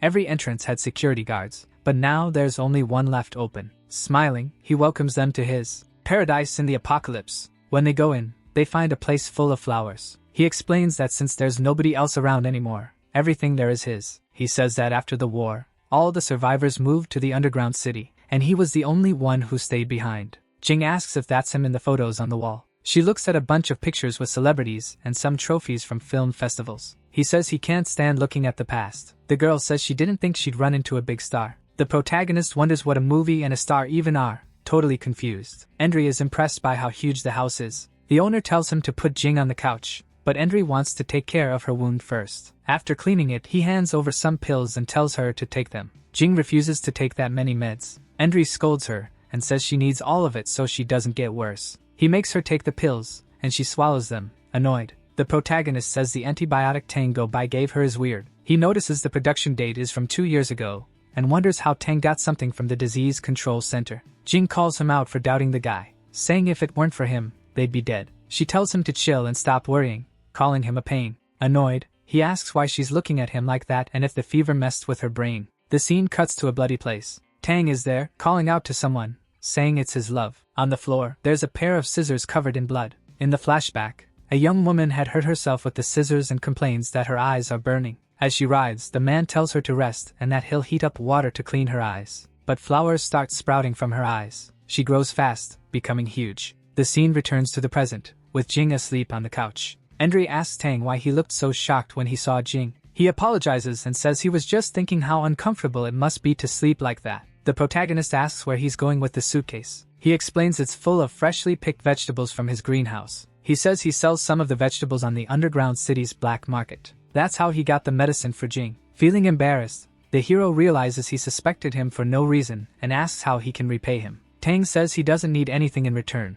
but if he really wants to help, he could do him a favor. He asks Endri to grab some vegetables from the greenhouse for dinner while he heads out, and the protagonist agrees. In the greenhouse, Endri gets thoughtful while looking at the plants. He realizes he has no clue how to tell if the vegetables are ready to pick, since they all look green. So he decides to go for the one that looks the biggest. When you spot a plant you recognize, you can already guess what it is. The scene cuts to a flashback. A guy uses a device to measure pollution in potatoes, warning them not to mix them with water. That's Wan Shu, and she says she wants to take the whole basket of potatoes. But the seller says that with the bullets she has, he'd only sell her half the basket. Annoyed, Endri butts in and says the ammo she has is enough to buy 2 barrels of gasoline. The seller explains that vegetables are expensive because they're hard to get, unlike gasoline. So Wan Shu says she'll just forget it. And, nervous, our hero tells her they'll come back another day. Wan Shu tells them to stop talking nonsense, and says she'll let them try something different. The seller agrees to sell half the basket of potatoes. Back at home, Wan Shu announces her secret mashed potatoes are ready. Everyone tries it. Then they're blown away, saying it's so good they could remember it for 10 years. She walks up to Endri and asks if he liked it. Back in the present, he thinks that only he and Wan Shu knew the tunnel connected to the surface, and he decides he'll look for her after he finds his uncle. Distracted, he ends up yanking the potato plant out, roots and all. Remembering what Wan Shu said, he decides to take one potato and bury the rest so new ones can grow. As he digs a hole, he gets ready to put the potato in the ground. Suddenly, he feels something weird in the soil. He wonders what it is, maybe fertilizer. When he picks it up, he realizes it's a human finger. The scene cuts somewhere else, where the man tells someone to eat slowly. He'd brought a dead body there. An infected creature was devouring it. He tells the monster he had more food, but he got infected and the supplies are gone. But he's already found a replacement, and that the little boy has a nice firm body and is easy to chew. He offers the little boy to the creature, saying it'll be right up its alley. He says Jing can stay alive to help him around the house. The creature gets angry and lunges at him, making Tang go by fall backward. Nervous, he starts cursing at it. Grabbing a piece of wood, he gets ready to hit it. He smacks the creature hard in the head, saying it needs to be taught a lesson. Pissed off, he says it keeps trying to bite him even after everything he's done for it. He says he has to take care of everything day and night. Then he curses at it again and hits it again, snapping the wood in half. In the corner, the infected one keeps grumbling. Tango Bai watches it with a creepy smile. Reaching out his hand, he says the creature is right. He puts his hand on its head and says it should be gentle, and that it should rest in peace. Then he whispers that if that girl ever gets annoying, he'll put her in a suitcase and bring her to the creature. Back in the greenhouse, our hero wonders why there are human bones buried there. Furious, he realizes the man is using human bones as fertilizer. He understands the man has been lying the whole time. Nothing he said about going to the city at dawn made any sense. He concludes the crossbow shooter was actually Tang himself. Mad at himself, he realizes he was an idiot for bringing Jing straight into the shooter's den. Suddenly, Endri feels his legs go weak and he collapses to the floor. He realizes it was the water he drank, and that the weird taste was something the man put in it.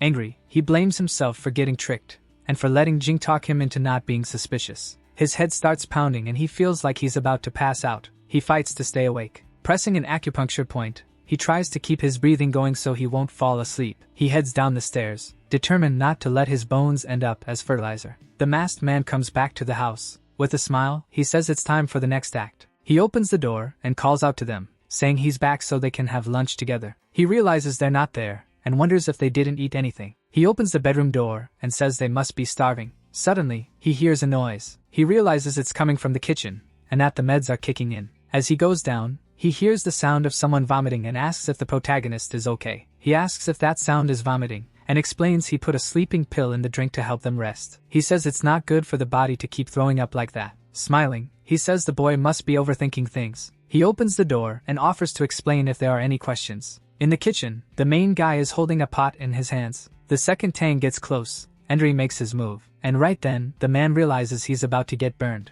Pissed off, the protagonist throws the pot of boiling water in his face, telling him to keep up the act. The man screams in pain, yelling that it's hot. He tries to wipe it off, but his skin is already badly burned. The protagonist shoves him into another room and locks him in. From inside, the guy curses our hero out and complains about the pain. He wonders how Henry was still awake, and how he figured out the hot water. Furious, he says he wanted to be nice and kill him in his sleep, but that he's just trash who doesn't know how to appreciate his performance. Then he notices the door doesn't even have a key, but he still can't open it, because outside Henry jammed it with a chair. Totally worked up, he says he'll get our hero when he gets out. He swears he'll make him suffer and kill him slowly. Going down the stairs, the protagonist forces himself to stay awake. He runs to wake Jing, who is still asleep. When she won't wake up, he throws her over his shoulder. Then he hears a noise and looks over. The man starts hacking at the door with a knife. Laughing, he says there's nowhere to run, because the doors are locked. Then Henry grabs something. He picks up a trophy to use as a weapon. He winds up and throws it at part of the glass door. But to his disappointment,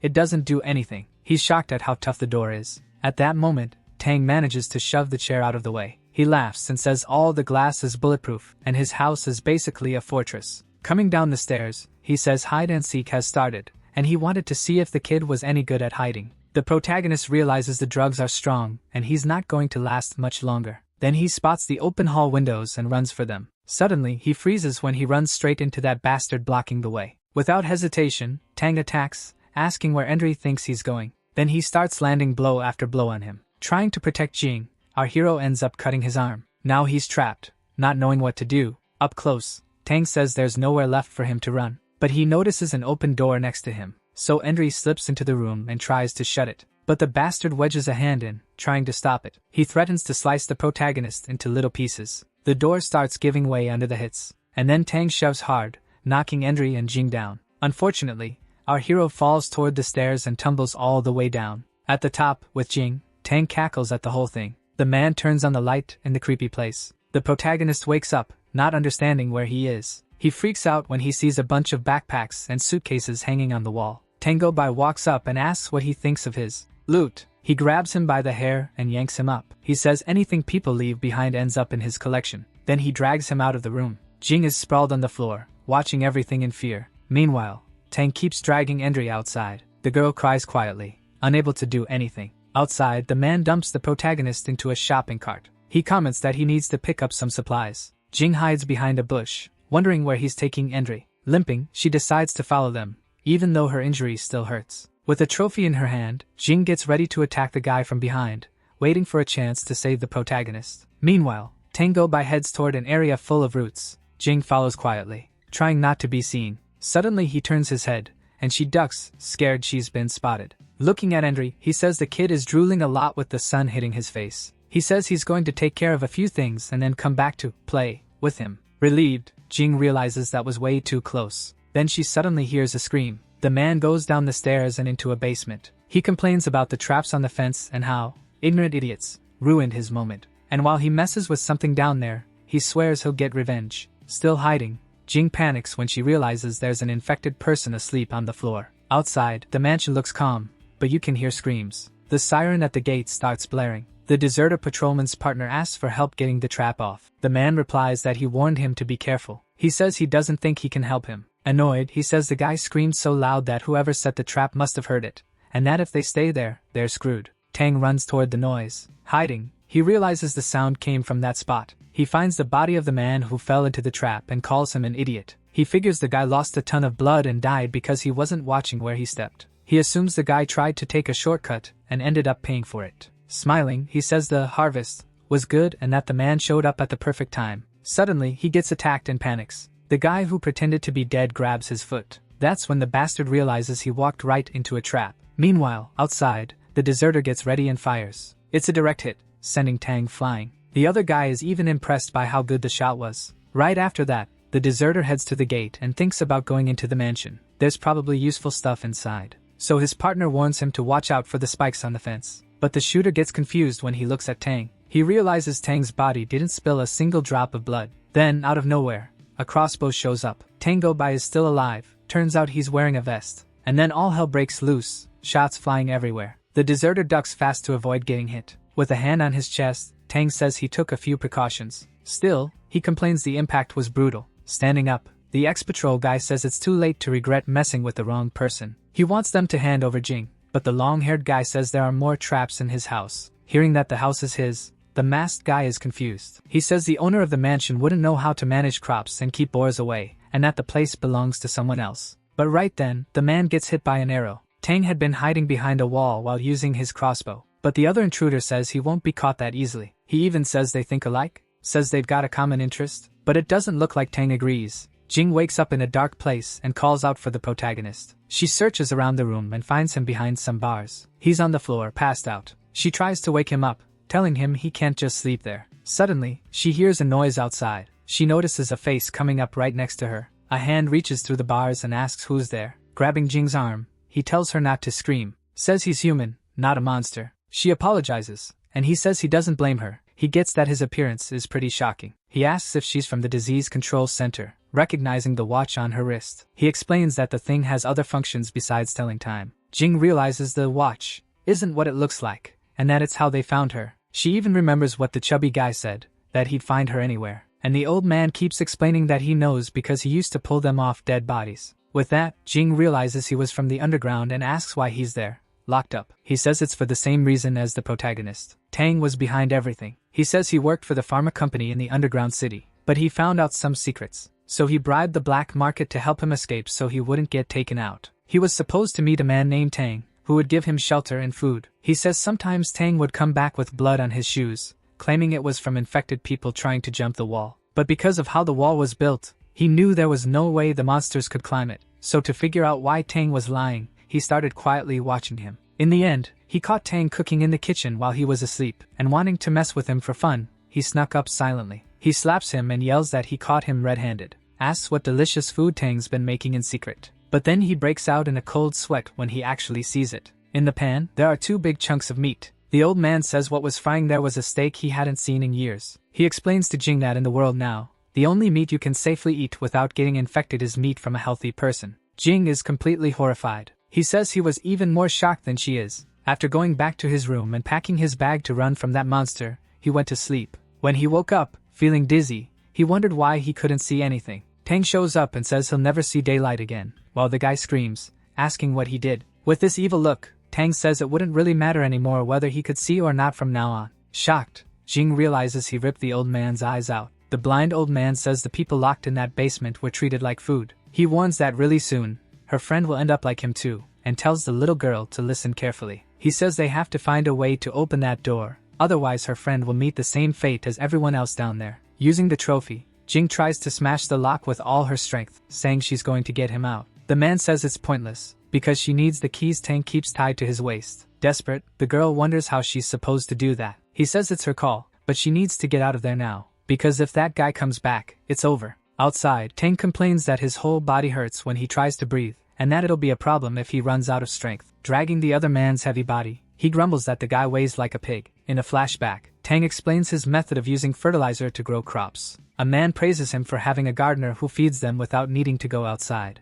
Tang says he's good at planting, and gets praised by a film director. The director asks if Tang ever wanted to be an actor, and says he's planning a movie about them. He describes the movie, King of the Last Days, and offers Tang a role. Happy, Tang thanks director Wang and promises he won't let him down. Half a month later, Tang is worried because things outside are getting worse and worse, and there's still that infected woman in the basement. The director calms him down, saying they're the last humans and they're in control. Then Tang serves the man coffee, but he throws it all on the floor. Tang cries while the director criticizes his crappy Mandarin even after months. The director keeps humiliating him, calling him useless and worthless. Yelling, he tells Tang to shut up and go make him another tea. Annoyed, the director complains that Tang lives in his house and can't do anything right. The scene cuts to him whipping the infected woman in the basement. Fascinated, he notices flowers really are growing out of her wound. The director thanks Tang with a smile while swinging the whip. Tang suddenly steps in, asking the director to stop hitting her. He says Miss Nana has already lost a lot of blood and won't survive it. Furious, the director tells him to get lost,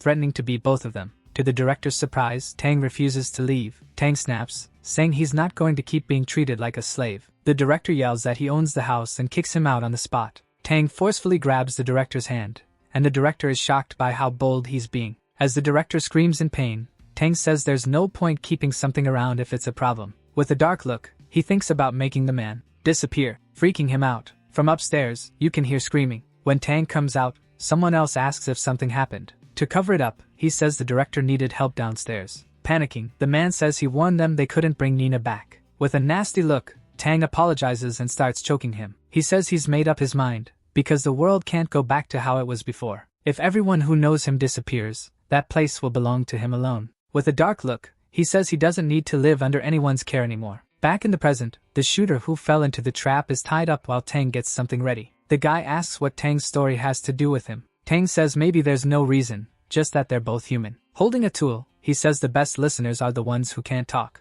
Breaking out in a cold sweat, the masked guy says if Tang does anything to him, there'll be consequences. Tang tells him to shut up, saying everyone who comes into his house follows his rules. The man screams in pain as blood sprays everywhere. Tang had sliced him open across the middle of his stomach, but he was still alive. Without showing any emotion, the psycho keeps hurting him. Crying, the masked guy says if Tang isn't going to kill him, then just cut him into pieces already. Tang tells him to stop screaming, he's just stopping the bleeding. With a dark look, he says he's keeping him alive, because Nana likes her food fresh. From inside the cell, Endry watches the horrible scene. With a creepy look, Tang asks if he's finally awake. He tells Endry to thank the other guy, because the next one on the list was him. Right after that, the psycho starts coughing. When he looks at his hand, he realizes it's smeared with blood. The main guy taunts him, daring him to open the door so he can rip his arm off. Tang says soon he won't even have the strength to lift his head, he'll be so hungry. He suggests Endry talk to the old man to find out what it's like to have a limb removed. While Tang laughs like a maniac, the protagonist just gets angrier. After that, Tang heads back to the mansion's main room. He finds Jing still asleep on the couch, and realizes the sleeping pill dose was strong. Suddenly, Tang feels a sharp pain in his chest, doubles over, and starts writhing. Staring at the sleeping girl, he wonders what's so special about her that people are hunting her this hard. He blames her for what's happening to him,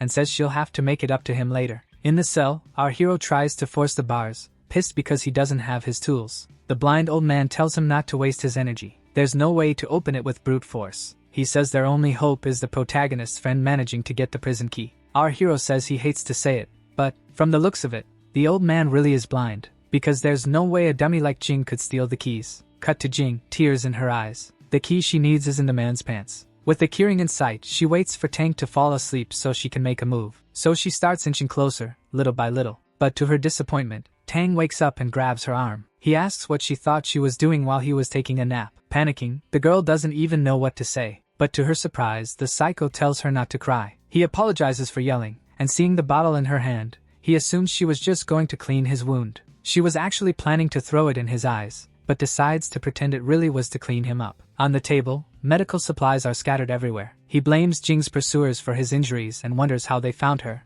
The girl realizes she needs to get rid of her trackers so they can't find her again. Tang reassures her, saying he scared them off and that this place is safe. Then he coughs up blood again. He says he dislocated a rib, and that's a bit more serious. Tang asks her to help bandage him, because he can't secure it properly by himself. Confused, Jing asks what a triangular bandage is, and he says it's simple. He tells her to run the bandages over each arm and one shoulder. Then he says she should use the scissors to cut it and tie it tight. And when Jing sees the scissors, she thinks this might be her chance. All of a sudden, Tang asks why she doesn't seem to care that the protagonist is missing. She realizes she should have pretended she didn't know where he was. To change the subject, she asks about the TV tower, which throws Tang off. Jing lies, saying Endry went to the tower alone because his leg was hurt. Tang goes quiet, staring at her with a suspicious look. Nervous, she realizes he might have seen through her lie. Laughing, he pretends to believe her, and says he stayed behind so he could take care of her. She's relieved. She managed to get the scissors. After cutting the bandage, she says she's done wrapping him up. Tang thanks her, saying it doesn't hurt as much now that it's secured. She's shocked he actually thanked her. He offers her new clothes, saying hers are torn and he grabbed these from other houses. He adds that when her friend comes back,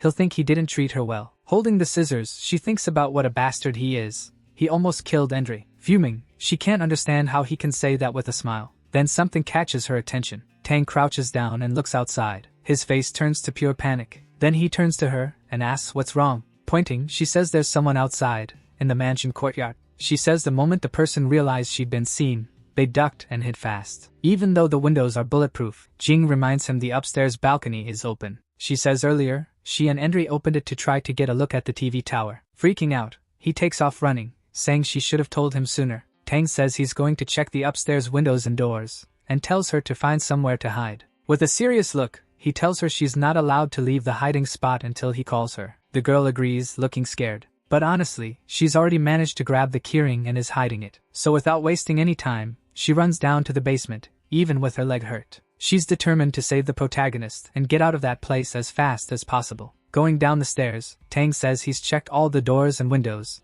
and now it's safe. Smiling, he calls out for Jingli, offering her clean clothes to change into. He insists she come out, saying the danger's already over. Confused by the silence, he starts searching the room, wondering where she's hiding. Then he suddenly notices his pants have been cut and his keys are gone. Furious, he curses the girl out, pissed that she dared to trick him. Down in the basement, the protagonist is shocked and asks how Jing got the keys. Annoyed, she asks if he wants to argue, or if she should save his life first. Desperate, our hero yells at her to open the door fast before they die. Once the cell is open, Jing tells him to get out already, and he's surprised at how fast she did it. Thanking her, he helps the blind old man up so they can get out of there. Endry warns them to watch where they step. The tied-up shooter begs them not to leave him behind and to untie him. If they won't take him, he asks them to just kill him now, because he doesn't want to turn into one of the undead. The protagonist reminds him that he tried to kill him earlier, and now he wants to be saved. With a grin, Endry picks up an axe and says it's not a bad tool. The man says Endry's right, but in the end, they didn't actually hurt him. He also says there's no way he could hurt Endry anyway, since he's badly injured and missing a hand. So our hero says he'll grant his request. With a quick motion, he raises the axe, ready to strike. To the shooter's surprise, he cuts his ropes instead of killing him. Our hero explains he only helped so he wouldn't turn into a disgusting monster like Tang. He warns him that next time, he won't care whether he finds him alive or dead. As the protagonist turns to leave, the masked man calls out to him. He tells him to stay away from the pharmaceutical company's headquarters if he wants the girl to live. Then the protagonist shuts the door, leaving the man alone. While they're escaping, the protagonist asks why he passed out from the drug and she didn't. Jing explains that the drug concentration in her blood is different from normal people's. She says the effects wear off fast, and the blind old man asks her name. Suddenly, Jing signals for everyone to be quiet. She whispers for them to walk carefully, because they need to get through there silently. Our hero freaks out when he sees the infected creature Tang had kept locked up. Trying to calm down, he tries to slip past without being noticed. The infected woman mutters a few words under her breath. When he passes in front of her,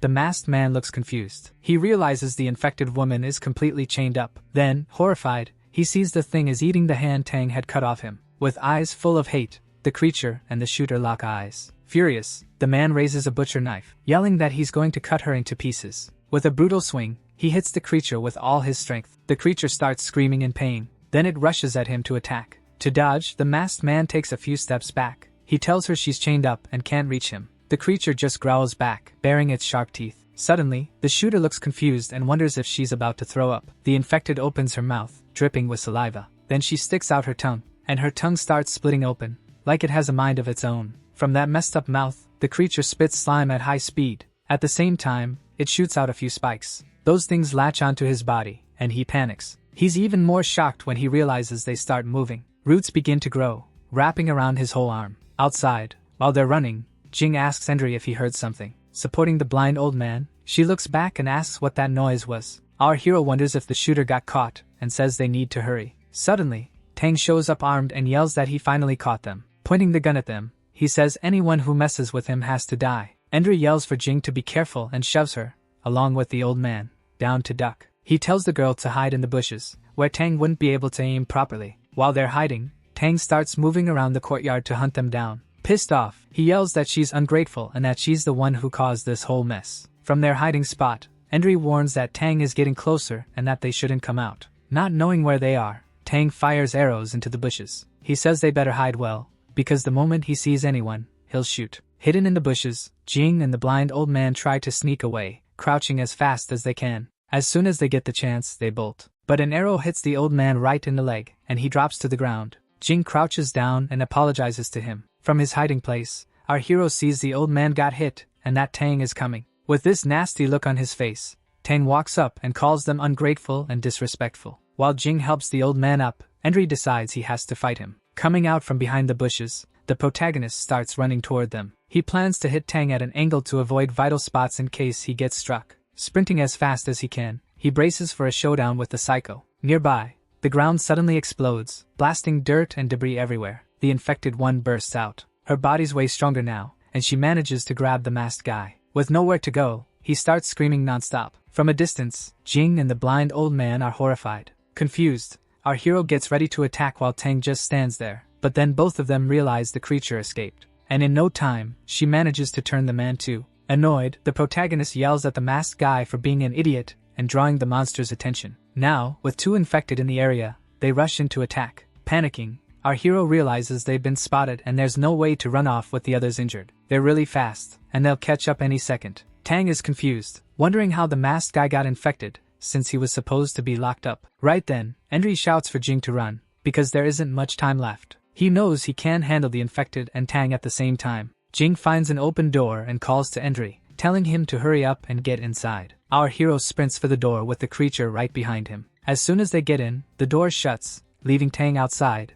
begging them to open it. Henry holds the door, trying to think of an escape plan. With no other option, Tang decides to use his crossbow. He aims at the infected. First he hits the masked one, but the creature's tough and gets back up fast. Even while running, the infected are already almost on top of Tang. Hidden inside, the protagonist praises Jing for being smart, saying they're safe now. Then Jing freezes when she looks up. The protagonist looks too and can't believe what he's seeing either. The creature climbed up the wall and is already close. Next, it spits this slimy spike. Henry blocks it with his axe. Even so, the flower opens up, trying to roll into him. The blind old man explains it's a rare, advanced type and yells at him to run. Our hero smashes the thing against the wall. He tells the others to hide inside the house while he distracts it. The creature chases him, trying to reach him with its claws. But Henry gives it everything he's got and runs as fast as he can. He turns into another alley and starts running out of space. He spins around fast, making the infected slam into the wall. Then he grabs a door handle and, by a hair, makes it through the glass door in time. Outside, the monster closes in.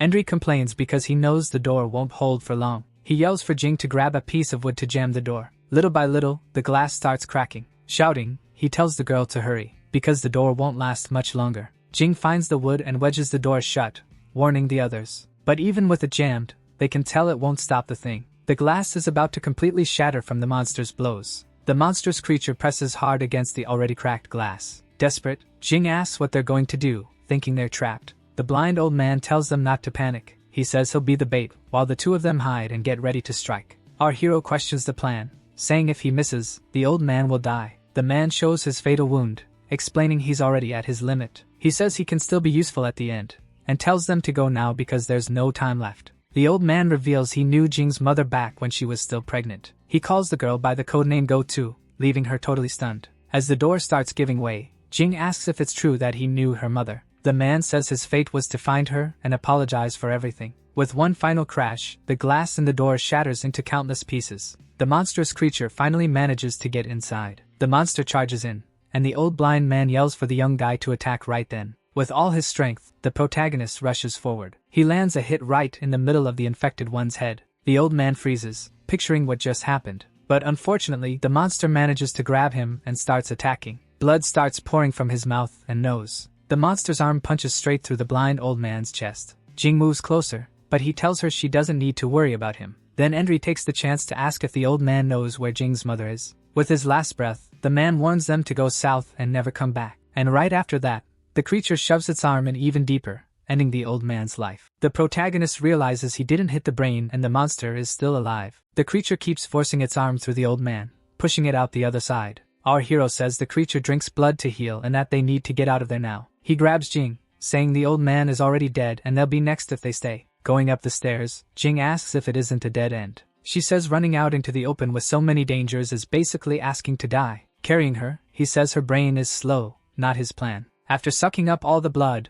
the infected woman gets even stronger. Still on the stairs, Jing warns that the monster is catching up. The protagonist tells Jing Li they need to split up to survive. He explains she's too slow and tells her to hide while he lures the monster away. As soon as she hears the creature chasing him, she needs to run immediately. Worried, Jing reminds him the upper floor is a dead end. Carrying a bag of cement, he says he's got his own plan, and she's slowing him down. Our hero holds the bag while getting the creature's attention. As soon as it reaches the spot he wants, he drops the cement. But to his surprise, it manages to dodge. With nowhere else to go, he runs to another corner, keeping its attention. He grabs another bag of cement and throws it again. With its claws, the infected one rips the bag open. But that kicks up a huge cloud of dust, so it can't see. Running, he celebrates that the plan worked, realizing the houses all have the same layout. He climbs up onto some scaffolding, knowing that, like before, the creature won't be able to reach him up there. On the ground, the monster almost grabs his foot. Once he's up, Endry starts bragging and dares the monster to come at him. That cocky smile disappears when he realizes the thing climbed up too.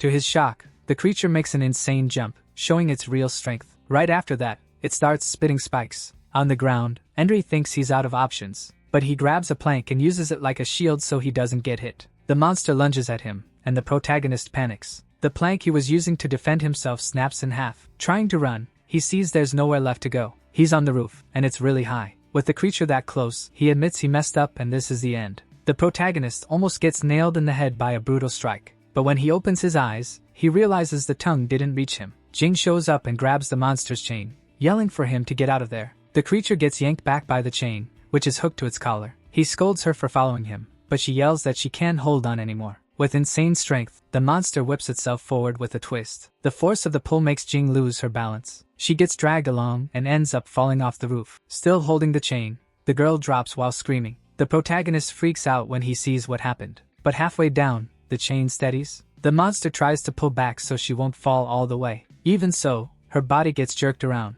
and she ends up hanging there, trying to climb back up. Furious, the protagonist calls it a freak and says it's not going to hurt Jing Li. With a wooden plank, he tries to smash the thing. On the first swing, the infected one dodges. Right after that, it opens its mouth to spit spikes, but Endry quickly winds up another hit. This time, he cracks the monster in the head and says he's going to crush its tongue. The blow stuns it, and the creature starts screaming. With its mouth injured, it thrashes around in pain from the brutal hit. Getting ready to kick, our hero puts all his strength into it, and with his foot in the creature's face, he grabs the axe that was stuck in its head. Then he starts yanking the weapon out, trying to pull it free from its guts. Finally, he manages to rip it out, leaving the infected woman groaning in pain. Now, with something sharp, he gets ready to shut her up for good. But hanging there, Jing warns that she's still there, being held up by the chain. Endry hesitates, because he knows if he kills the monster, it'll fall, and Jing will too. Meanwhile, the creature keeps holding on with its claws. Jing tells him to let the monster climb up. With her body almost reaching the balcony, she asks him to let it come up a little more. As the creature climbs, he gets ready to attack. Jing swings herself toward the balcony and tells the protagonist she made it. He yells her name, ready to strike the creature that just reached the top. Finally, she says she managed to grab on and get onto the balcony. Screaming for the creature to go to hell, Endry readies the final blow. With all his rage, he raises the axe, ready to end it. Meanwhile, the other infected is still alive, but then an arrow goes straight through its head. The one underneath it was Tang.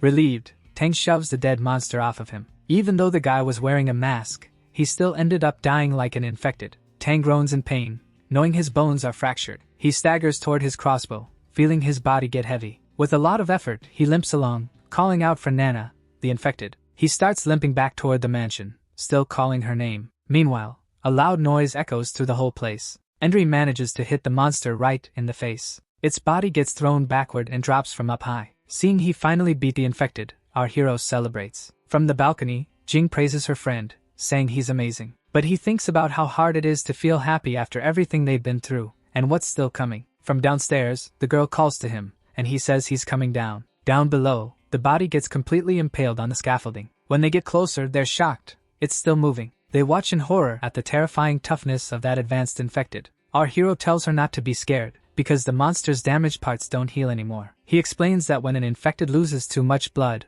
all you have to do is cut its head off. Just as Endry is about to rip the thing's head off, someone tells him to stop. It's Tang walking up. He begs them not to kill her. He comes closer, coughing and pleading for them to stop. Endry pulls Jing behind him and tells Tang not to come any closer. Tang holds up his hands, saying he's unarmed and needs help. Crying, he offers them anything they want, anything they need. Endry and Jing are surprised by how Tang is acting. He says Nana was the only person who understood him, and the only one who listened to everything he had to say. But really, he's just pretending to be sorry. Tang is planning to kill the protagonist and use his blood to cure Nana, and for a moment the two of them just stand there, trying to figure out what to do with this lunatic. Then our hero notices something. With a serious look, he tells Jingli to back off. Tang's face looks weird. She hides behind him and agrees it really is changing. Confused, Tang asks what they're talking about. Turns out the infected had pierced his head with its roots. He was willing to give his own blood to help the creature recover. Our hero steps forward, saying this is all the guy's own fault. Tang gives this creepy smile, and right after that,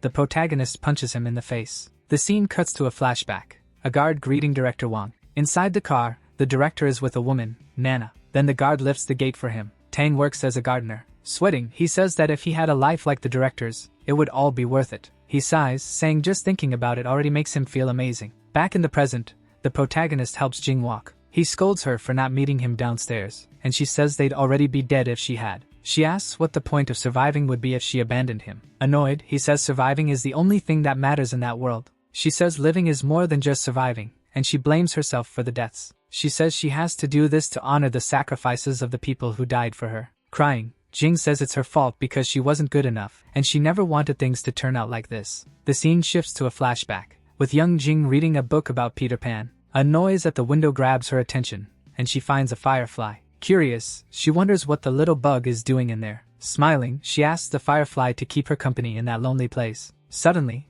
Dr. Chin shows up and crushes the firefly with a book. Annoyed, the doctor scolds her for bringing outside things near her. Commander Hai appears and apologizes, saying it was his mistake. The doctor warns him to never bring that kind of thing again, because Jing Li needs to be safe. That really hurts Jing. Crying, she asks why the firefly had to die for no reason. Hai comes over, worried, and asks her to stop crying. Back in the present, Endri gets irritated and asks why she's crying when she says she wants to be stronger. She wipes her tears, and our hero says he'll teach her how to get stronger. With her eyes full of hope, she asks if he's serious. He says they can start tomorrow, because if she gets quicker, he'll live longer. After all, she already saved him even while she was hurt, so she can do way more than that. They make a pinky promise to never change for 100 years. In the bathroom, Jing gets ready to cut something with a pair of scissors. With a snipping sound, locks of her hair fall to the floor. While she's cutting it, Endri asks why she's taking so long. She asks what the rush is, saying they can watch the TV station from right there anyway. He tells her to get dressed. He found some clothes in the basement for her to wear. When she opens the door, she comments that the shirt he found is a little small. With new clothes and her hair braided, she says she feels more comfortable now. Blushing, he looks at her hair, and she explains she cut it so it won't get in the way. Then she asks if there's anything else they need to bring. He says the basement was like a treasure chest, full of essential supplies for them. He hands her a smaller, lighter backpack so she won't get tired on the way. Surprised, she realizes he's giving her his special combat utility knife. Endri explains that since she's immune,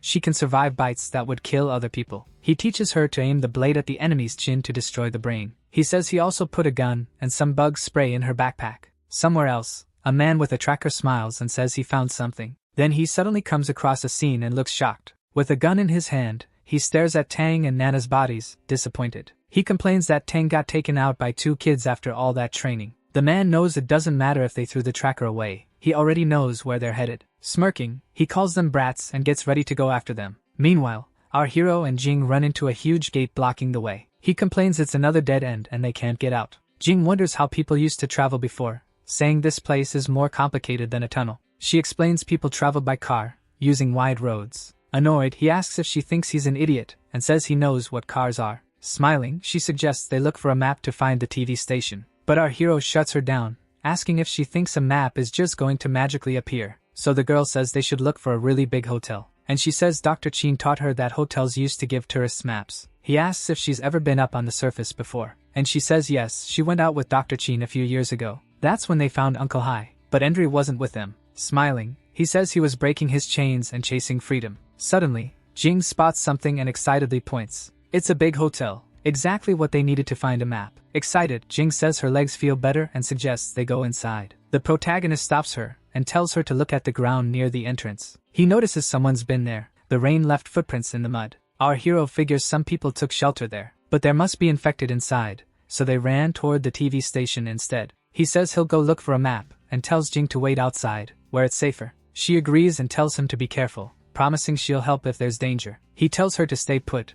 she wouldn't stand a chance helping him in there. When he goes in, he smells the strong stench of an infected in the darkness. He wonders how many infected were there to cause that kind of mutation in the place. Relieved, he thanks whatever group came before for clearing the way for them. He heads toward the front desk, remembering Jing said the maps were kept there. Then, to his shock, he runs into a whole horde of infected. The entire hallway is packed with monsters, and suddenly those footprints outside make sense. Terrified, he realizes the hotel is basically an infected nest and bolts. Then he notices the monsters are asleep and feels relieved. It was a false alarm. He's still shaking, like he almost pissed himself from the scare. He decides to grab the map at the front desk and get out of there immediately. Suddenly, he's staring at a body with one eye still open. Freaked out, he curses and backs away, trying not to make any noise. Then he realizes it's actually two bodies, bitten and killed before they could turn. He figures they were attacked by infected and then put down by their own teammates. All of a sudden, one of the infected starts moving, and he realizes he's not alone. With a growl, one of the monsters wakes up, flashing sharp teeth. It slowly gets up,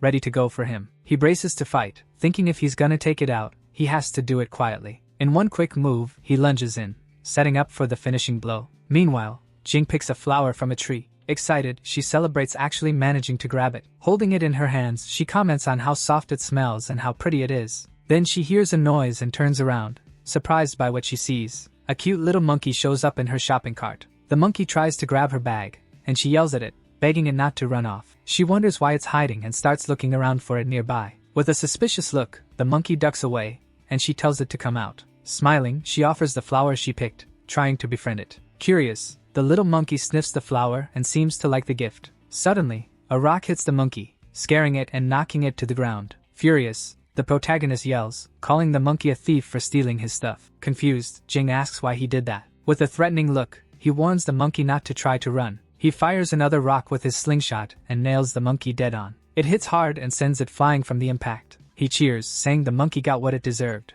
With his boot on the little monkey, he scolds it for being so bold. He complains that last time, he didn't get to teach the thief a lesson. Still pissed, he says the monkey had way too much nerve touching his things. But seeing that, the other monkeys start freaking out. Jing tells him to let the little monkey go, since they got the bag back. Suddenly, he panics at the monkeys screaming up in the trees. He remembers there's a horde of infected sleeping in the hotel hallway. With all that noise, he knows the monsters are gonna wake up any second. He tells Jing they need to get out of there, but the screaming keeps echoing. He thinks about running the other way so the infected will chase the monkeys instead. Jing stops him, saying it's his fault for hurting the animal. He snaps back that it deserved it, and points out the way they should go. Inside the hotel, the infected start stirring because of the noise. The horde wakes up and rushes outside, drawn by the sounds in the trees. One of the stronger infected leads the charge, ready to hunt. The monsters sprint toward the forest, grabbing onto the trees. They start shaking the trunks, and the little monkey gets scared. Trees get ripped out by the roots, and the poor things try to run for their lives. Meanwhile,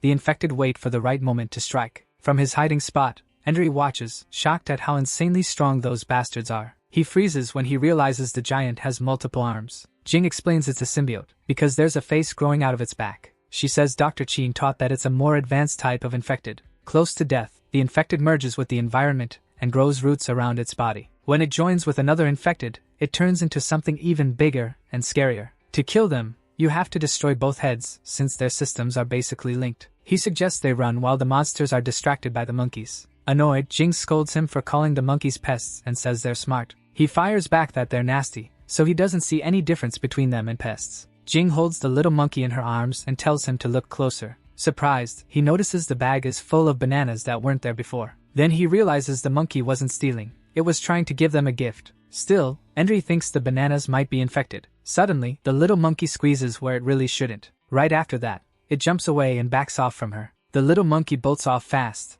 hopping across abandoned cars. On top of one car, it growls and bares its teeth, looking pissed. Henry apologizes, admitting it was his fault. To make it up to the little guy, he offers a pack of cookies. The monkey takes the gift, then throws poop at him. Jing laughs at the whole thing, but the main guy gets really annoyed. The monkeys escape by jumping over a barbed wire fence. With a sad look, Jing says she's jealous of how free they are. Henry scolds her, but she explains the animals live free and without fear. She also notices they stick together, unlike humans. Everything on the surface has turned into a threat, like the world rejected them. He quietly agrees, wiping his face with a tissue. He admits he used to think the same way before he met Jing. With the map in hand, he says he finally gets why the others sacrificed themselves for her. He admits that in such a depressing world, she might have been the hope they needed. He calls Jing over to cross a barrier made of abandoned cars. He says that without the map, he never would have found that route. With the path marked out, they head toward their destination. Relieved, he says they're finally on the right track. He says once they cross the bridge, the TV station will be really close.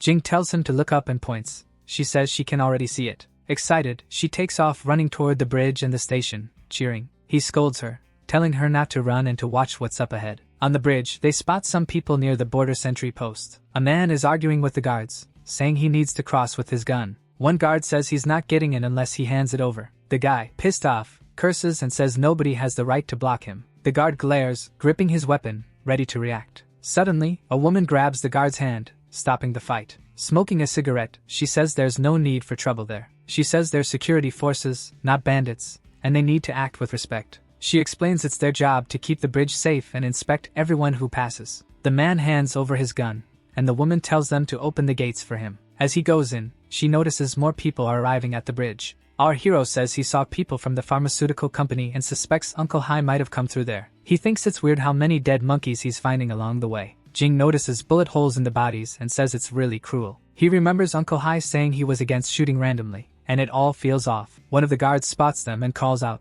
saying it's dangerous for them to stay outside. He tells Jingli not to come closer yet, and says he's going to ask them something first. But then he realizes she's pointing a gun. The girl threatens him if he touches them. Smiling, the guard raises his hands and tells her not to jump the gun. She says the gun isn't loaded, but he accuses her of lying and tells her to back up. The guard realizes he's been tricked and orders his men not to let them get away. With his hands up, he surrenders, and another guard gets ready to move. The scene cuts to a brutal fight in a ring. One fighter goes down, and the winner is announced. The crowd goes wild for the Emperor of the Iron Fist. The champ, a masked, muscular man, raises his arms to celebrate. One of his guys yells that he's unbeatable. The masked leader, Nye steps forward with an intimidating presence. He orders his men to throw the prisoners into the truck and bring new shoes. Grinning, one of the men agrees and gets ready to do it. Another guy talks about how successful the last few days have been, and how smart it was to pretend to be pharmaceutical staff. Someone else says he loves the bridge, and would live there because it's been so good.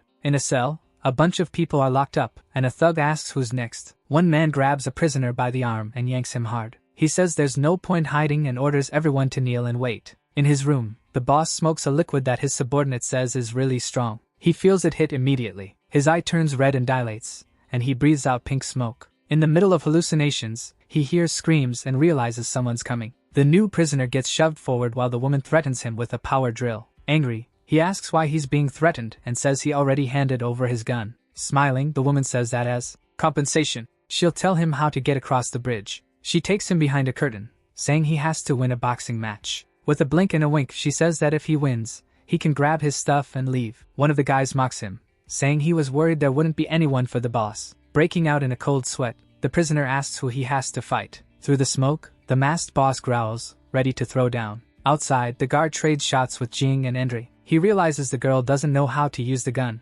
Trying to dodge, our hero trips and falls right on top of Jing. He realizes they need to get out of there fast, so they keep hiding between abandoned cars. The guards order the gates opened and tell them not to let the two escape. Endry asks how she knew the guards were fake. Jing says she noticed the kind of gun they were using, and she knows those are meant for humans, not infected. The protagonist says he's pissed, and she agrees, saying they're cruel. With the gates open, the enemies are sure they're going to catch them. They're hyped and itching to use their weapons. The leader asks about the gunshots she's hearing, and one of the men says it's probably just others having fun. Smiling, he says not to worry, someone's just practicing. Annoyed, she scolds them for shooting blindly in broad daylight. With a deadly look, she threatens them and orders them to go deal with it immediately. The men agree and run off. Still irritated, she complains she can't even watch the fight in peace because of them. Back to the fight. The prisoner says his body is trained. He even calls out the big guy to come at him first. Meanwhile, the guards realize the protagonist and the girl have disappeared, so they decide to split up and search. Hidden, Jing whispers that the guards are getting closer and closer,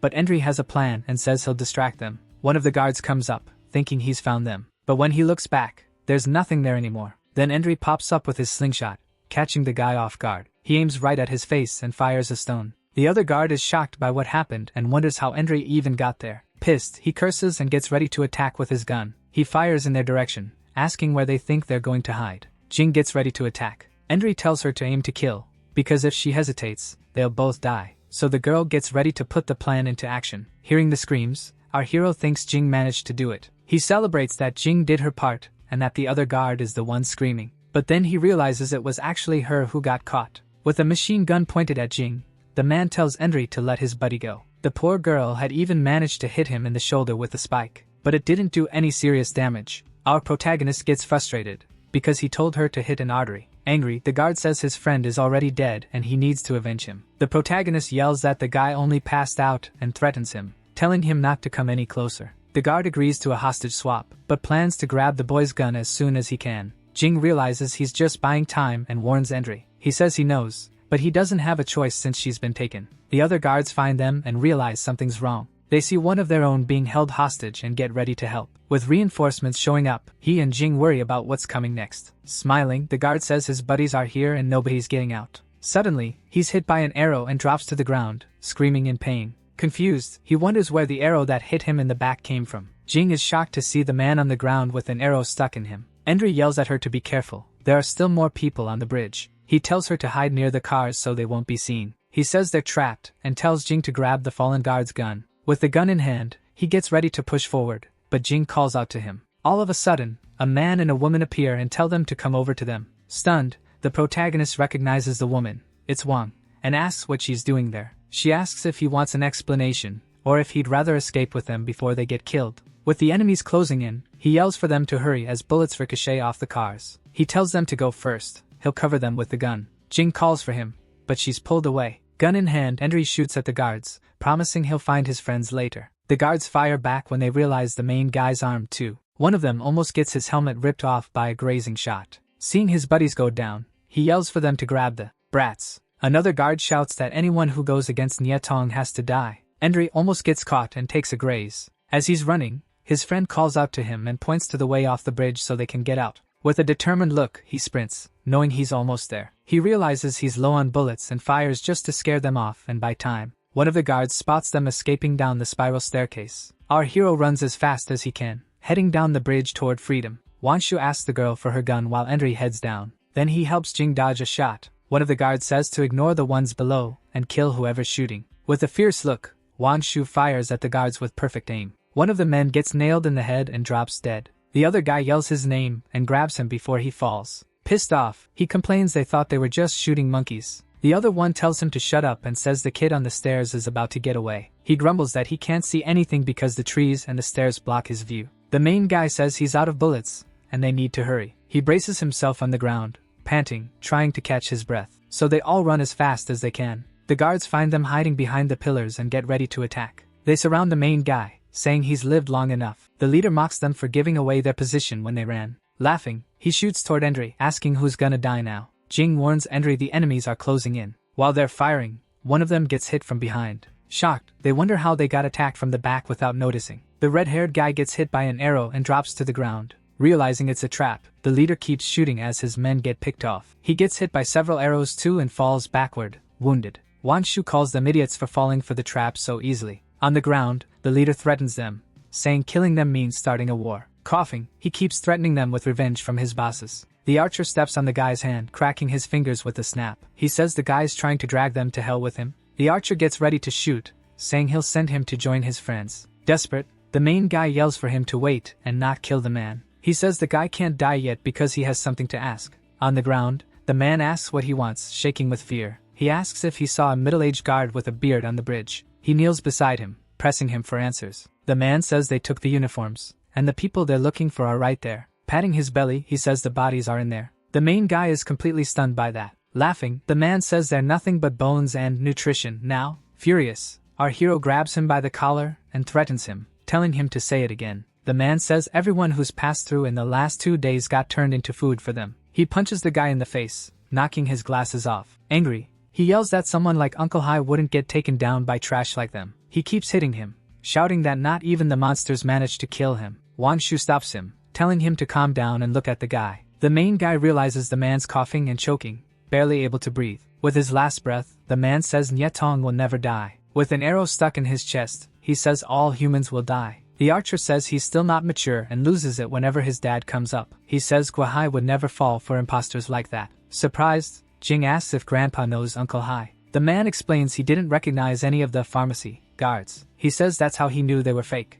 The other guy says that thanks to Oil Bao, they didn't fall into the trap. Jing asks who these people are pretending to be security forces. Wanshu explains they're from the Nye Tong group, led by Nye Zi and Tong Zi. Their underlings are a bunch of crazies who commit crimes and don't care at all. With the underground city in chaos, they're taking advantage of it to loot. He says the bridge is the only way south, so they control it. Endry figures out they posed as guards to trick the refugees. The archer says they were lucky to find them, or they would have ended up the same way. Wanshu introduces the archer, Oil Bao, who's retired from the army. She says they were planning to ask him for help, but then the disease outbreak showed up. Suddenly, one of the guards who survived gets ready to attack. With a hateful look, he says he finally found them. The archer says the sergeant stayed behind to protect him at the control center, and the protagonist says they barely even had a chance to look for Xiaoqiu. Wanshu comforts him, saying nobody could have controlled that situation. Then she reveals Xiaoqiu escaped with them and she's totally unharmed. Shocked, he asks where she is, desperate to see her. The archer says she's with other survivors at a nearby museum.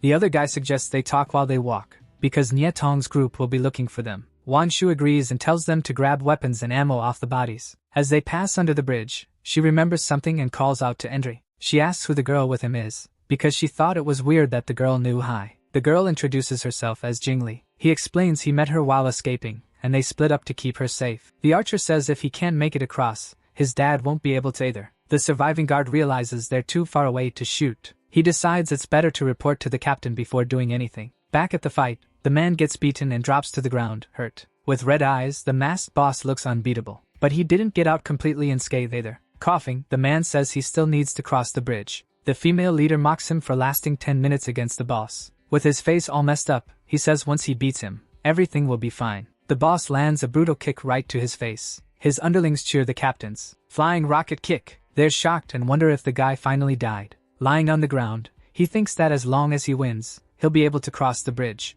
And the woman says his arms are broken and there's no way he can win. Then she grabs the poor guy by the hair. Smiling, she says she might let him go since he managed to touch her boss, but he didn't beat him. Confused, he asks what that's supposed to mean. With a power drill in her hand, she gets ready to drill him as punishment. Then she turns it on and drills into him without mercy. Two of the guys laugh while they listen to the screams in the background. Suddenly, one of them stops laughing and notices something weird in the distance. He points and yells that Pai Zi is coming from the bridge, covered in blood. Not understanding what happened, he tells them to bring the man to her. Between the buildings, the protagonist asks if they were the ones fighting at the hotel. Wanshu confirms it and says only she, Dixing, and Uncle Bao managed to escape. The other guy tells them to hurry, because they're close to the entrance. When they arrive, our hero is stunned by what he sees. Surprised, he asks what that thing is, and Jing says it's a dinosaur. They stare at the giant statue, and he says he'd only ever seen it in photos. He wonders how something that scary could have gone extinct. The archer says being the strongest doesn't guarantee you survive. Then he says they've reached the museum, and tells the kid to hurry up. The museum building turns out to be a modern,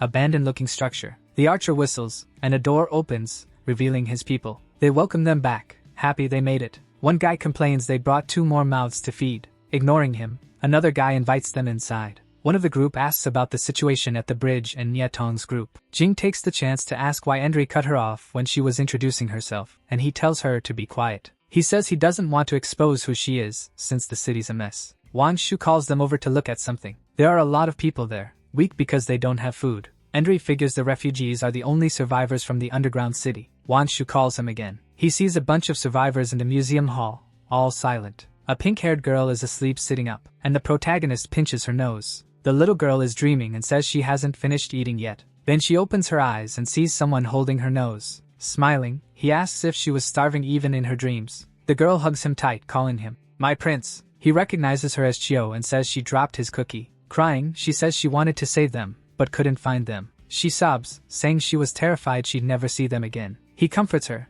saying he's here now and he won't leave her alone anymore. Hugging her, he asks her to stop crying, and she agrees. But the little girl asks where her other big brother is. Jing walks over and explains that the sergeant took Xiaoqiu through the tunnel first, to somewhere safe. But the girl looks confused. Our hero backs it up, saying the guy's super reliable. So they split up, and they'll see him again soon. Reassured, the girl smiles. Then the main guy offers her something to eat. She takes a bite, thinking it's a cookie. Not really caring, she says that either way, it tastes good. He tells her to eat quickly so other people don't see. But Jing says they've got enough food in the backpack to last a while. Suddenly, a bald kid snatches the cake out of Xiaoqiu's hand. He bolts, yelling, "Finders keepers!" Wanshu just watches the awkward mess. But the kid gets caught halfway, Grandpa Bao is holding him up in the air, cussing him out and telling him to let go and give the cake back. The kid shoves it all into his mouth and says he's not giving back anything. Furious, Grandpa Bao threatens to smack the brat. A woman steps in front, begging him not to hit the kid. She apologizes for not being able to control her son and offers to pay for what he ate. Washu says to forget it, but Grandpa Bao won't let it go because the kid kicked him. Annoyed, Grandpa Bao calls the boy a little bastard. The mom pulls her son close while he cries. To get away, the kid slips out of his clothes and runs off, leaving Grandpa Bao holding an empty shirt. Wangshu says to drop it, but Grandpa Bao insists the kid needs discipline. Endri says everyone's starving since they just escaped from underground. Our hero shares food from his backpack, including a potato for Wanshu. With his eyes lighting up, Wanshu tells Endri he's amazing. Off to the side, a man talks to a few survivors about not stealing again later. He helps the little boy get dressed again. While eating a cookie, the kid calls for his mom. He offers her the rest of his food, saying he feels weird and can't eat anymore. The little boy doesn't get his mom's reaction. He asks why she's crying, saying he'll figure something out after he eats. Wiping her tears, she says she's not crying and invites him to eat together. The scene cuts back to the enemies.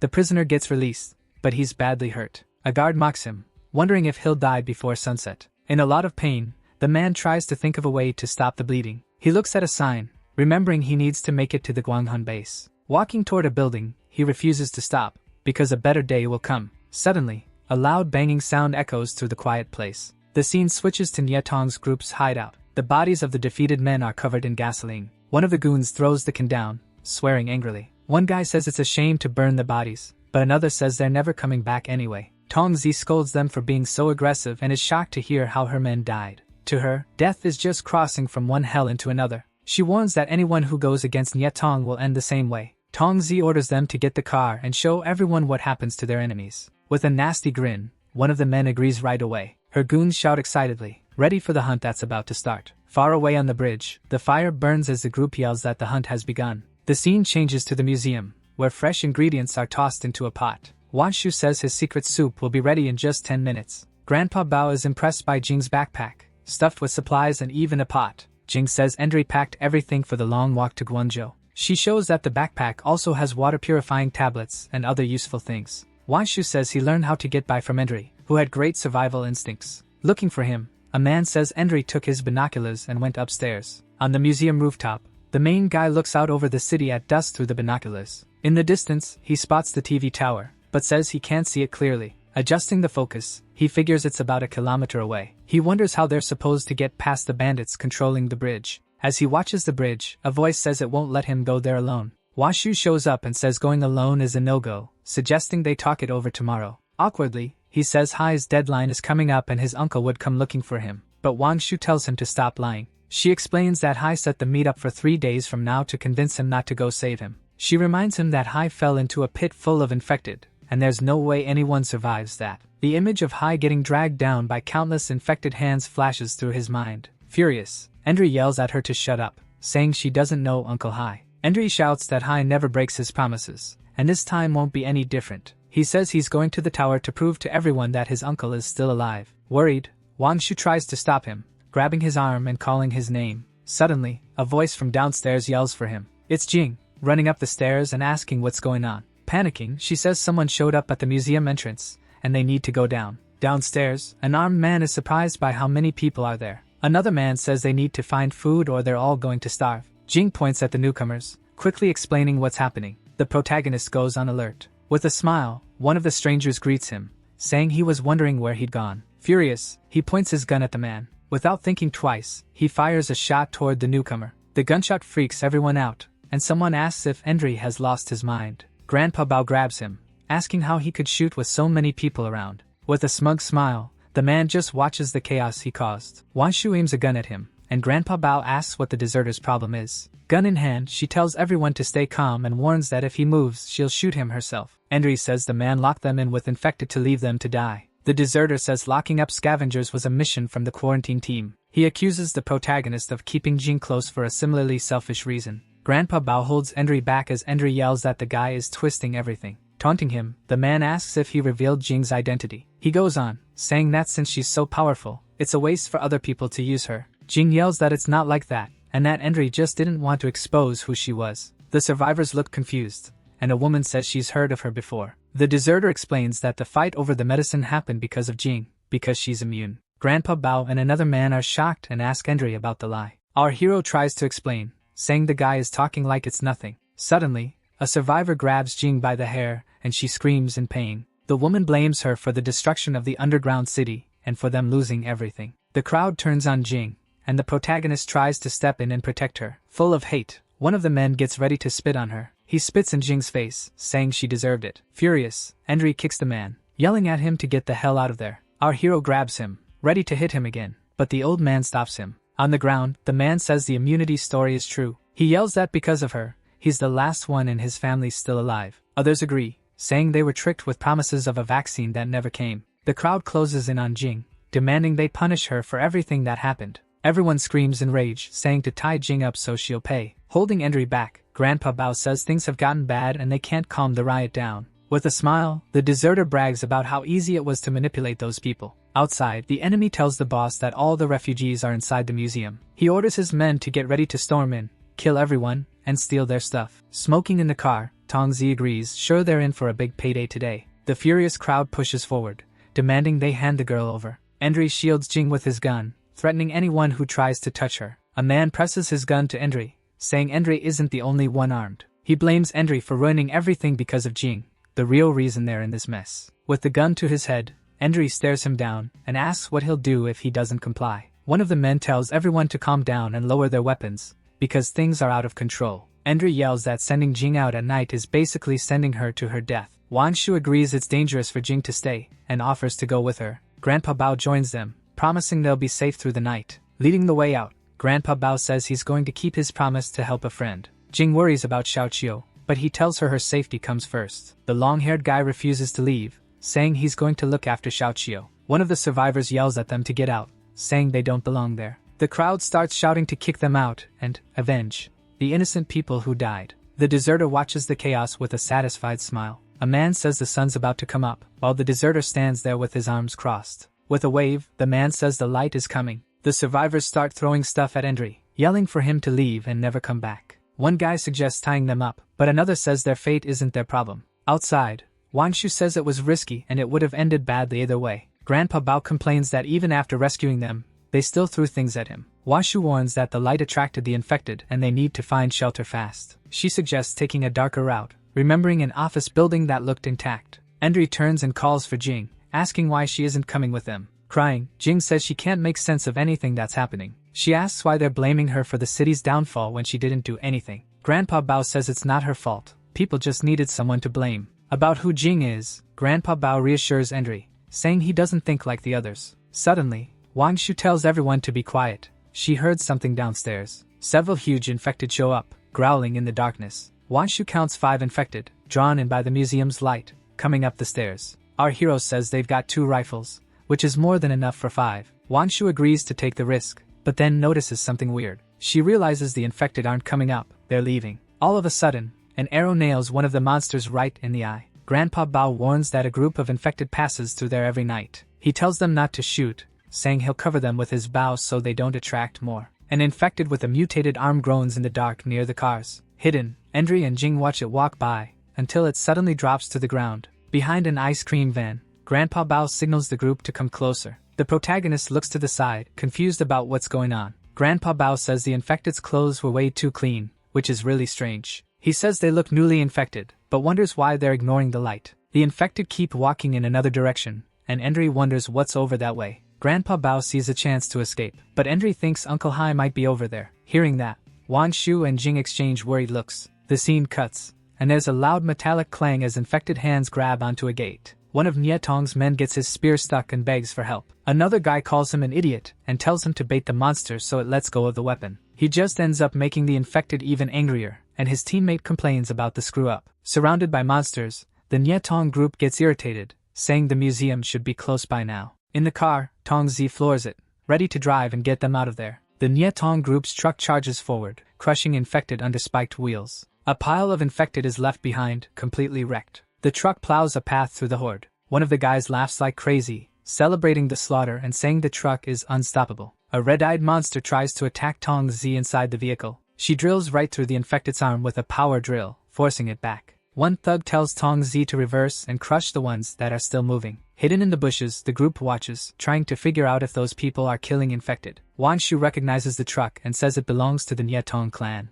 She explains that most survivors hide at night, thinking they're safe. Grandpa Bao figures the group attacks at night, taking advantage of how little resistance there is. Endry realizes the people in the museum are in danger, and something bad is going to happen tonight. Wan Shu and Jing ask where he's going in such a hurry. Endry says he's going back to the museum to try to convince the survivors to run. He refuses to abandon Xiaoqiu, and he hopes his warning will make everyone apologize to Jing. The scene shifts back to the museum, where another group of survivors gathers around the fire. One of the men suggests they talk and trade information. With a grin, the ex-patrol guy says it's better if everyone shares what they know. One of the survivors asks if the instructions were to meet up at the bridge, and waits for an answer. Inside the museum, one guy worries about an attack from Nyetong, but another tells him to keep his voice down because there are kids nearby. One of the men tries to stay hopeful, saying maybe the group pulled back, and he scans the area, tense. The deserter shuts that down, saying they won't give up on the immune girl and that trouble's coming, almost like he's enjoying everyone else being scared. A survivor snaps, asking if this isn't all just payback for what Guanghun did, and points angrily. Someone says the instructions were kind of vague, but on their end everything went fine, trying to calm everyone down. With a tight look, one of them admits he was there at the tunnel line. In a flashback, he explains that the people from Chixing wanted to sneak into Guanghun, and he lays out the plan in detail. A miner tells a man in a protective suit that a regular detonator won't work, pointing at the damaged equipment. A guard checks an ID and lets them through, while the guy in the suit waves, acting like everything's normal. The man complains to the guard about how uncomfortable the suit is, and the guard grumbles back. The scanner doesn't recognize the ID, and the man lies, saying he's new on the job, internally freaking out. A supervisor warns them the elevator's broken and they'll have to take the stairs, and the group moves on. The man thanks the supervisor for the heads up and keeps going, still wearing that fake smile. Suddenly, the guy in the protective suit attacks the supervisor from behind with a clean hit, and everything turns into chaos. On the ground, the supervisor asks what the guy is doing, totally shocked and struggling. The man says he got found out because the disinfection room wasn't supposed to be there, and he tightens his grip around the supervisor's neck. Holding him by the throat, he demands to know who they are and what they want in Guanghan. Unable to breathe, the supervisor thrashes and starts choking on the floor, begging for air. One of the suited men mocks the smell, laughing because he peed himself out of fear, and things get even uglier. Then, out of nowhere, the guy who was laughing gets his head blown off by a perfect shot, and everyone freezes. A miner with a flare gun accuses those Guanghan bastards of killing innocent people, and the anger explodes. Chaos breaks out. The guards shout that the miners have weapons and that it's a rebellion, trying to take control. One miner fights off a guard, yelling at him to let go, and the brawl spreads. The miner declares Guanghan's disease control center is done as of today, calling the people to rise up. He shouts that the people will be free and all their lives will be exposed, full of hate and guts. Then, unexpectedly, the miner's leader gets shot in the back. One of the guards curses at him while holding the gun, cold as ice. On the ground, the miner curses back, and the guards start yelling orders to kill everyone else, and the brutality comes right back. One miner gets shot while trying to yell that they're not traitors, and he drops without a sound. The supervisor cries and calls the miners bastards. Shaking with rage and tears, holding onto a line, he pulls it out. Attached to it is a vial of infected water. With the rebellion crushed, a guard decides to take the only surviving miner in for interrogation, and the tension still hangs in the air. He tells the man to relax. Then he suddenly notices something coming, and his face turns to panic. It's the miner's leader, now infected, and he lunges to attack. Back in the museum, the guy in the cap says all the soldiers got infected. He tries to explain that everything spiraled out of control, but someone else doubts the whole city could have fallen. The deserter confirms he saw infected in other areas too. It wasn't just one spot. The group leader realizes how bad it is, seeing just how hard everything went off the rails. He mutters that what came out of it was something nobody expected. The red-haired guy complains they lost the underground city and the immune girl too. With a steady look, one of the men insists she's not gone. The long-haired guy tells everyone to be patient, saying she'll come back. The deserter cuts him off, pointing at the door and telling him to look properly. He says there's no point waiting. The Endry group is already back at the museum. A survivor stares at them, calling them crazy for coming back. Grandpa Bao tells everyone to calm down and says they came back to warn them about the exits. Wan Shu warns that the Nyetong clan found them and plans to kill everyone. A guy with glasses laughs dismissively, thinking it's all made up. Another survivor says that excuse is ridiculous and tells them to stop messing around. He accuses the group of making up stories out of fear, saying that outside it's nothing but zombies at night. Endry challenges everyone to go check, warning that if he's wrong, they'll all die together. A female survivor says going out now is basically suicide, and that he knows it. The crowd agrees, saying Nietong's group wouldn't be stupid enough to go out at night. Annoyed, Henry realizes it was a waste of time trying to help those people. He decides to grab Xiao and leave, since they're clearly not welcome there. The protagonist says there's nothing else to do and turns to go. One of the survivors tries to snatch Henry's weapon from behind in a surprise attack. Our hero dodges fast, and he even manages to grab the guy's leg. With force, the protagonist slams him to the ground, making him scream in pain. The deserter grabs Jing as a hostage and tells Henry to shut up. Our hero yells, furious, for him to let Jing go, threatening to make him regret it. The deserter points the gun at Grandpa Bao, ordering Henry to shut his mouth. Holding Wanshu, he warns he won't show mercy if they keep resisting. Henry realizes that if he fights back, Bao dies right there. With his hands up, the protagonist surrenders and asks them not to hurt his friends. The deserter smiles and tells his men to take their weapons and keep an eye on the girl. He says their fate depends on the crowd, which starts yelling, furious. Surrounded, the survivors demand the group be killed, blaming Jing for everything. A woman tries to stop it, but someone else says anyone protecting that damn woman deserves to die. A man suggests locking them in a room, and the crowd agrees, shouting. Jing tries to warn them about the danger, but she's told to shut up and ignored. They get more and more blinded by rage. Not understanding, Jing wonders how it all got to this point. Henry looks at her and asks if she still thinks it was worth trying to save everyone. Pushed along by the crowd, a man orders them to keep walking and not look back. In the middle of the chaos, Xiao feels sad seeing all of it. The guy with glasses suggests tying them all up in the bathroom so they don't waste time, and they stay by the door, sure nobody's getting out of there. Jing pounds hard, yelling that they can't do this and that they're in danger. Grandpa Bao holds her back, saying nobody's going to listen, especially coming from her. He explains the underground city existed because people still had hope for a vaccine she was working on. When the city was destroyed, that hope died too, leaving everyone desperate. With a sad look, Jian hears that the crowd's anger is irrational and could turn on anyone. Henry blames himself for underestimating everything and hurting the people he wanted to protect. Grandpa Bao tries to comfort him, saying it's not his fault, and that they're not on the deserters' side. By the window, Wanshu says there's no way out. It's way too high to jump. Henry says if they don't die because of the survivors, they'll die because of Nietong's group. Wanshu reminds him Dishing is still out there, and Henry complains about the weird noise he keeps hearing. He says he doesn't trust Dishing, since he stayed quiet when they were being threatened. With a finger to his lips, Wanshu asks for silence so they can listen better. Suddenly, they hear someone calling for the sergeant. Shocked, our hero wonders how anyone could still be alive out there. Wanshu corrects him, saying it's Xiao using a secret code only they know. From the window, Wanshu shouts her name, and Xiao answers that she found them. The little girl says she can't get past the guards and needs to think of a way to help them. Desperate, they ask if she's figured out a plan to get them out. Xiao admits she hasn't thought of anything and asks if they have any ideas. With no answer, the two of them go quiet, with no solution in sight. Grandpa Bao covers his face, frustrated that there's still no escape plan. He says if nobody has an idea, he'll talk to the girl himself. With a slight smile, he says he's seen things young people can't even imagine. Outside, the deserter whistles, calling his group back. One of the men returns, and he asks how the search outside went. The man hands over the binoculars, saying it was too dark to see anything. He says he didn't spot any infected, which is weird for that time. They realize the girl was telling the truth and Nietong's group really is out there. The long-haired guy says he knows Nietong's group and they need to get ready. The deserter says it won't matter. The glass walls won't stop bullets. Sarcastically, he says Nietong's group is going to wipe them all out easily. The other group's leader replies that they only need to worry about keeping Jingli. One of the men asks if the others matter, and the leader says they're worth nothing. He tells the men to hurry up and get the girl out of there as soon as possible. One of the survivors complains that the group guarding the gate just left. Annoyed, the long-haired guy says that even if it's for survival, they shouldn't run away. The leader says goodbye to the survivors, telling them it's fine, no big deal. Once they're together, the survivors realize Jingli is really important and must know something. The deserter stares at one of his men, who looks frozen, like he doesn't know what to do. Irritated, he asks why the guy is still standing there doing nothing. Sweating with fear, the long-haired man stammers that he's going. The survivors argue about what to do with the group, saying Jing got what was coming to him. The long-haired guy leads the way, saying the group is trapped in the third-floor bathroom. Hidden in the hallway, Xiao tries to figure out how to get past without being noticed. The little girl finds the way blocked by crates, but says she's not scared at all. With a determined look, she tells herself that saving the prince is the princess's duty. She keeps pushing the crates, sure she'll find what she's looking for soon. In the bathroom, everyone wonders if 10 minutes have passed since Xiao left. Henry starts getting impatient, feeling like time is crawling. He says he's worried because Wang told the girl to find a fire hydrant they don't even know exists.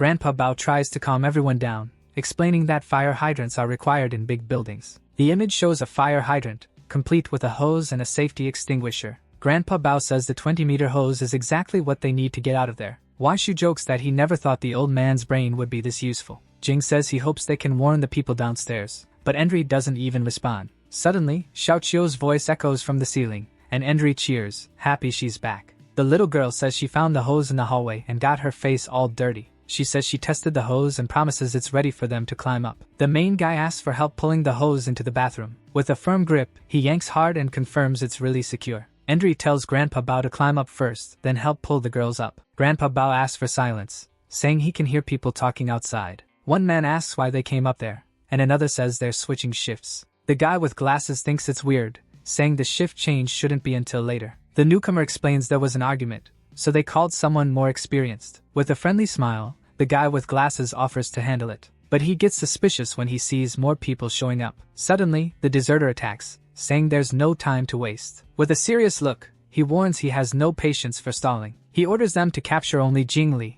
and leave the others locked in the museum. One of the survivors asks how they're going to stop the girl from being taken. The deserter explains they won't use guns, because they don't have enough bullets to waste. So one of them grabs an iron bar. With a metal pipe in hand, the group takes position and gets ready to open the bathroom door. When they open it, they realize the bathroom is completely empty. Jing is still hanging near the window, so she gets really scared. Panicking, she says it's way too high for her to climb down. Going down first, Wanshu tells her not to talk and not to look down. He hurries her, warning they'll be found any second and the rope won't hold. Endri says that if the hose held Bao's weight, they don't need to worry. As they pull the rope, Xiaoqiu yells at them to focus instead of talking. But under the weight, part of the rope's support breaks. One of the men notices chunks of concrete falling onto the window glass. Looking through the opening, he spots them climbing up the building to the floor above. Jing screams that they've been spotted, and a man aims his gun at her. From the floor above, Endri reaches out and tells them to pull Jing closer. The man shouts orders to block the stairs and go get them.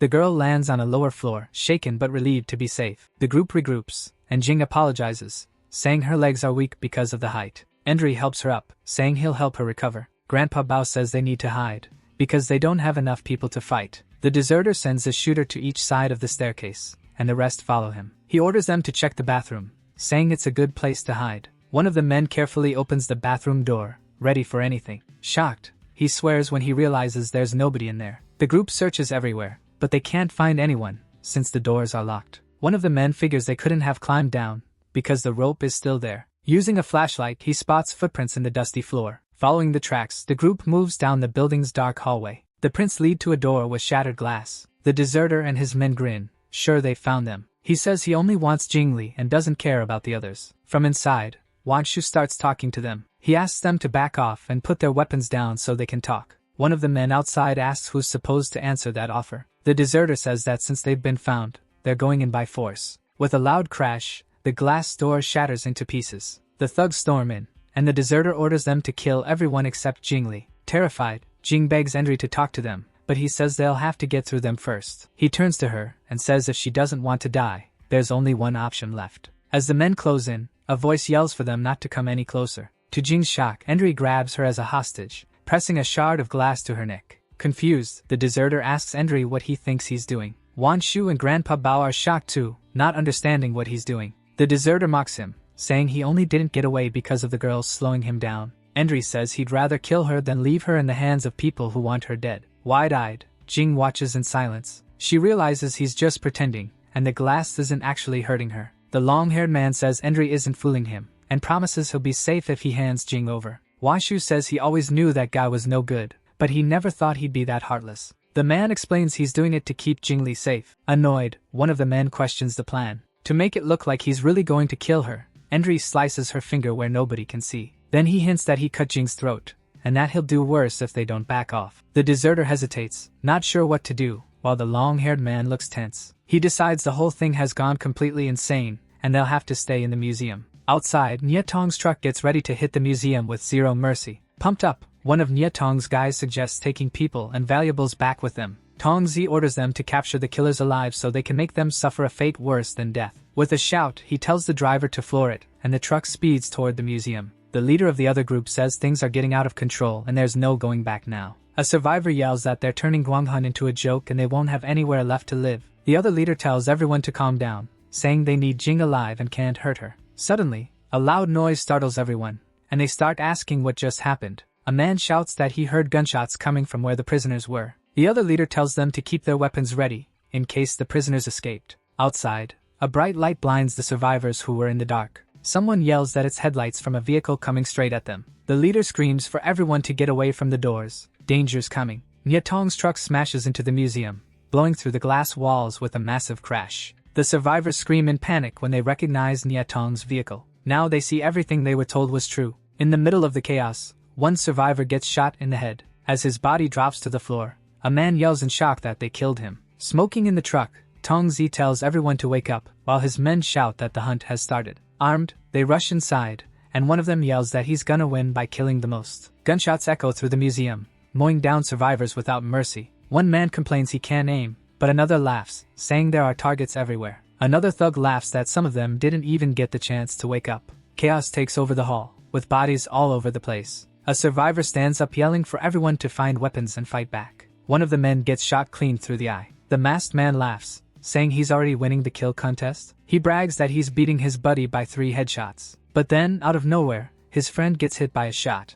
The man yells for everyone to take cover, warning that the survivors have guns too. He fires back, trying to shield himself from the shots coming his way. Hiding behind a wall, an armed survivor says it's all over. The survivors regret not believing the group, but it's too late now. With barely any weapons, a woman says they won't be able to save anyone. In the middle of the gunfight, her son screams in panic, calling for her. One of Nyatong's men orders them to focus on the armed ones, since they're providing cover. The deserter hears the chaos, and realizes the truck has crashed into the museum. Annoyed, he says the gunfire is loud and asks what the group is doing there. The deserter accuses them of stalling to force them to let them go, or everyone will die. Andre asks if he's going to kill everyone in the lobby, and then come back to threaten him. One of the men from the other group suggests falling back and waiting for the enemies to leave. The long-haired guy says they can't get out, because the Nyatong group is 1 floor below. He goes on, saying there's no point in taking Jing's body if she dies. The deserter asks if they really need to protect the girl and whether there's any other option. Andre tells them not to dare touch her, and wishes them good luck saving themselves. The long-haired guy tosses Andre a gun,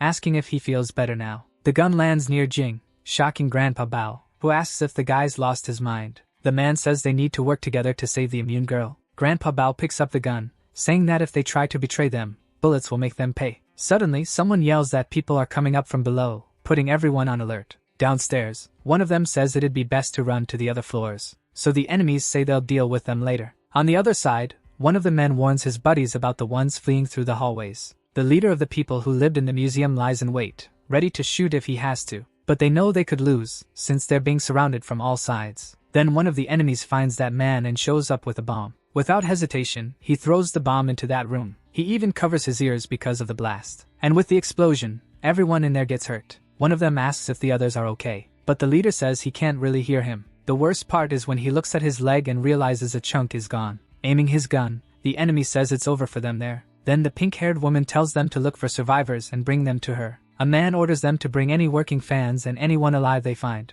The thugs go into a dark room, sure they won't be found if they hide. Hidden with Jing, the group hears the men getting closer, and Andre tells everyone to be quiet. Jing begs not to be hurt as the thugs move toward them. One of the men gets hit by a shot and drops dead, giving away the hiding spot. The thugs notice the door has been forced, and that there are people inside. With guns raised, they get ready to go in and find whoever's hiding. They decide the room is a dead end and order the place searched again. One of the men finds a small gap in the stone wall. Peeking inside, he says there are only tables with stones on top. They decide to go back and check the room's entrance one more time. Still hiding, Andre and Grandpa Bao realize they won't be able to stay hidden much longer. One of the men asks for a boost so he can climb up and look at something that caught his eye. Heart pounding, Andre realizes they're screwed. They've been found. The enemy points to the spot, while the deserter is hiding right above. Holding his gun, he tosses it to draw the thug's attention. The gun ends up landing near a few men who were hiding. Now they have no way out. They're going to be found. With nowhere to run, one of them grabs it and gets ready to shoot. But before they can even do anything,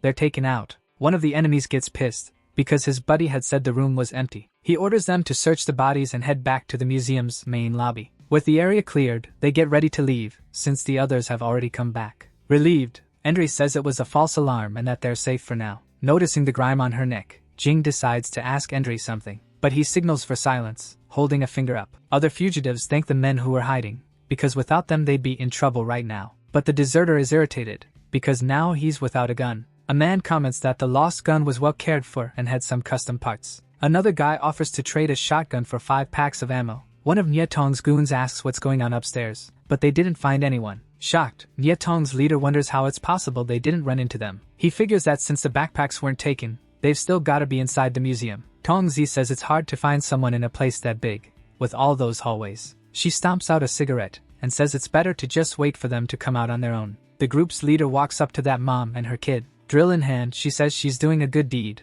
starting with the boy. Several people, already dead, are scattered through the corridors. The long-haired guy says Nyetong's goons have already come down. With a makeshift weapon, the old man tells the deserter not to move. The deserter taunts him, saying a wolf without claws can't eat anyone. With the weapon pressed to the back of his head, the deserter gives in and says he'll back off. The pink-haired woman yells at the new prisoners, accusing them of killing her people. The girls are stunned when they hear that. Endri watches as Tongzi says the survivors could have worked for them. She goes on, saying that now they're forced to die for the sins of that scum. A wounded survivor apologizes, saying he doesn't know how he's supposed to believe them. Tongzi points the drill at his head as he begs for mercy. With a scream, she drills into the man's skull. Another survivor screams in horror at the brutal scene he just witnessed. Tongzi yells that she's not kidding, and that she's going to get revenge on whoever killed her men. Desperate, a man offers to help the group and go up the stairs. But the woman doesn't let the poor guy get away unharmed. Once again, she uses her drill. Tongzi gets annoyed by the noise and asks why they can't be a little more polite. She says she's a woman of her word,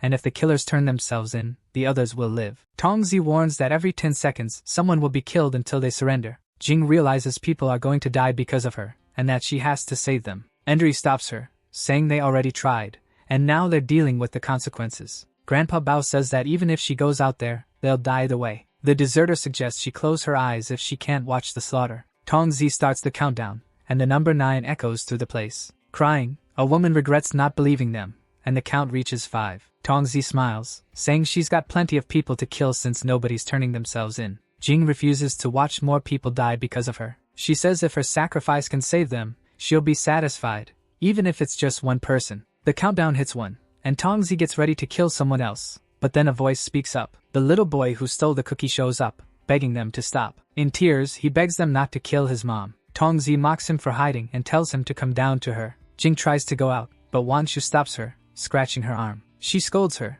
saying any interruption now will cost everyone their lives. With a serious look, Endri says her attack was a perfect 10. Tongzi says the kid's brave, and that the whole thing kind of moved her. The boy's mom begs them not to hurt him, saying he's still just a child. Tongzi offers a deal, giving the boy a chance because of his courage. She tells him to pick one person from the crowd to die instead of his mother. The prisoners look at each other in fear as Tongzi says his mom will be safe. The countdown starts again, and the prisoners get more and more terrified. At 5, the little boy raises his hand, shaking. Crying, he says he can't make the choice, and his mom is crushed. Tongzi says kids have the right to make their own choices. She pressures him, asking if he'd rather his mom die. The count hits 2, and the boy's mom closes her eyes, bracing for the worst. At the very last second, the boy chooses and points at someone in the crowd. Sobbing, he says he picked and begs them not to let his mom die. But he's shocked when he opens his eyes. Tongzi says it was too late, and he didn't save her in time. Furious, the boy screams that he's going to kill her and charges at her. With one hit,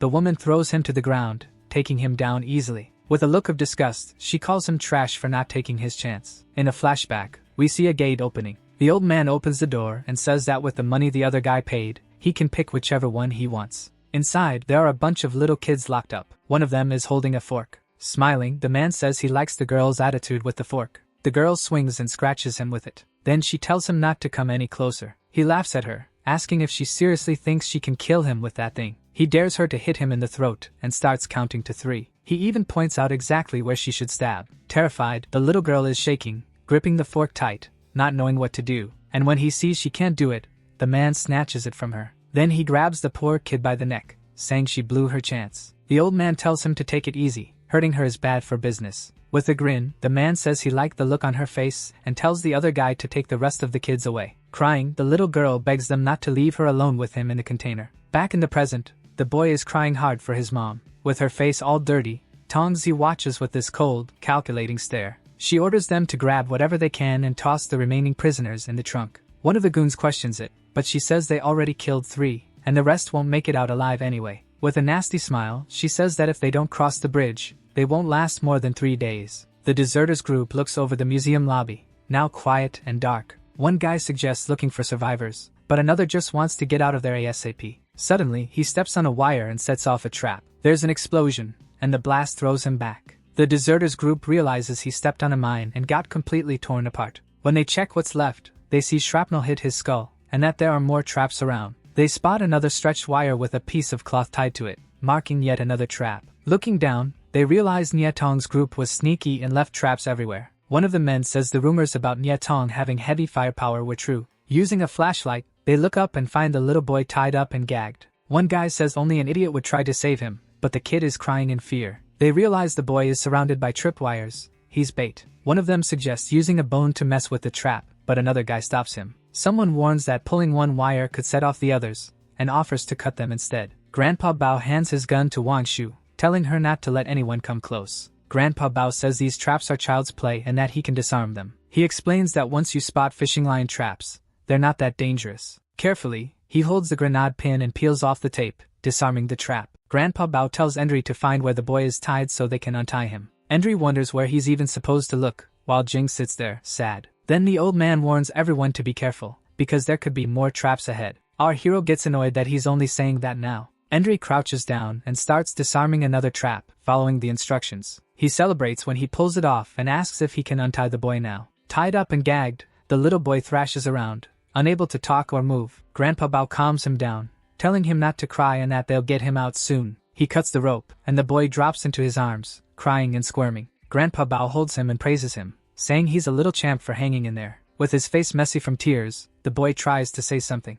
Wan Shu turns, confused by what's happening on the other side of the hall. The deserter and his men watch, shocked, not understanding what they're seeing. Endri yells a warning to Grandpa Bao, pointing at the floor under his feet. A grenade with the pin pulled loose rolls along the ground, ready to blow any second. Before leaving, Tongzi wraps tape around the grenade. She praises the boy for being brave and says that as a reward, she won't kill him. Smiling, she says the boy's fate is in his own hands. The grenade, with the pin already pulled, is strapped to his back, ready to explode. Grandpa Bao shouts a warning and runs to grab the boy before it's too late. He throws the boy away, trying to get him clear of the grenade on the floor. In one quick move, Grandpa Bao dives on top of the grenade. He curls up on the floor, using his own body to shield everyone from the blast. The explosion goes off, and someone screams Grandpa Bao's name in despair. Lying on the ground, the little boy won't stop crying. Across from them, the long-haired guy can't even believe the old man actually did that. Washu tells Endri to go help. The deserter walks up to Grandpa Bao's body and asks how he's doing.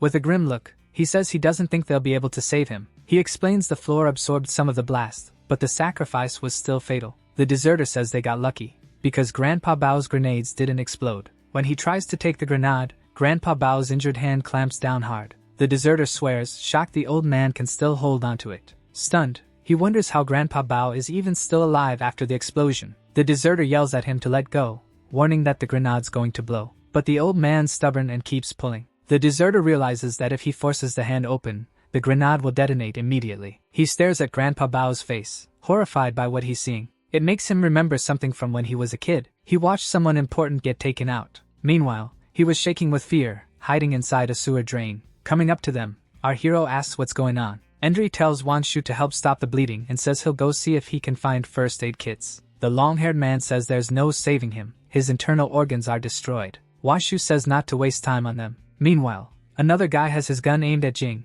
saying he's got the girl. He orders Endri to drop his weapon, but Wang moves fast and points a gun at their leader's head. The man panics. He's still holding the grenade pin. Confused, he wonders if they'd really do it. And his boss tells him to stop being an idiot. They need more people if they're going to take down the Nyetong group. The long-haired guy agrees with the deserter and tells him to let Jing go. The thug backs off, and Jing steps away, relieved to be free. Annoyed, the deserter says they're risking everything for one person. Everyone gathers around Grandpa Bao's body, worried about his injuries. With his face all messed up, the old man is still breathing, but barely. The deserter says he understands what the old man's trying to say, which confuses the others. He says he needs them to face the Nyetong group, and that he won't betray them. With that, Bao lets go of the grenade and allows the other guy to take it. The deserters impressed the old man managed to do that while half-conscious. He says moving him would only make it worse, and that he's got maybe half a day left. He offers to give Grandpa Bao a quick death, but Endri threatens him. Washu says Grandpa Bao can't be saved. His arteries and bones are shattered.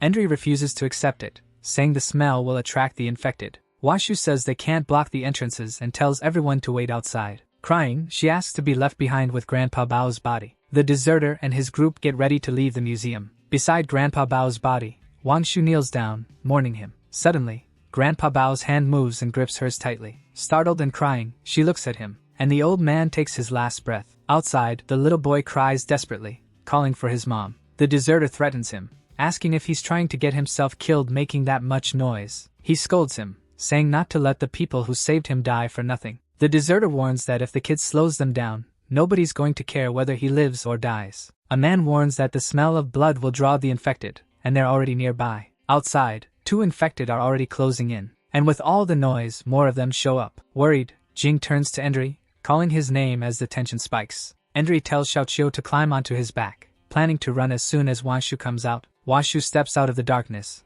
walking with purpose. Gun in hand, she stops and says firmly that everything's ready. She orders anyone with a weapon to cover the rear, because they're getting out of there. Gunshots echo through the place as the infected drop one by one. Washu keeps firing nonstop while the group runs away from danger. The long-haired guy warns them not to waste bullets, because the noise will attract more infected. Another one says the ground floor is still intact, and they should head upstairs to be safer. The deserter grabs Jing's arm to help her climb up. Endry yells for everyone to flip the table and use it as cover from the last infected coming at them. Gun in hand, Wangshu gets ready to shoot the monster charging in. A guy shoves Wangshu and takes off, saying he'll go first since she's too slow. They both crash into the rubble as a whole horde of infected closes in. With red eyes, the monsters rush forward, ready to tear into them without mercy. The guy who pushed Wangshu gets grabbed and screams for help. Furious, Endry curses the monsters and yells for them to go to hell. Then an explosion goes off, and the infected get blasted back by the impact. Worried, Endry grabs the guy who was attacked and asks if he's okay. As the smoke clears, the guy says he's fine. He says the explosion was thanks to Uncle Bao's little gadget.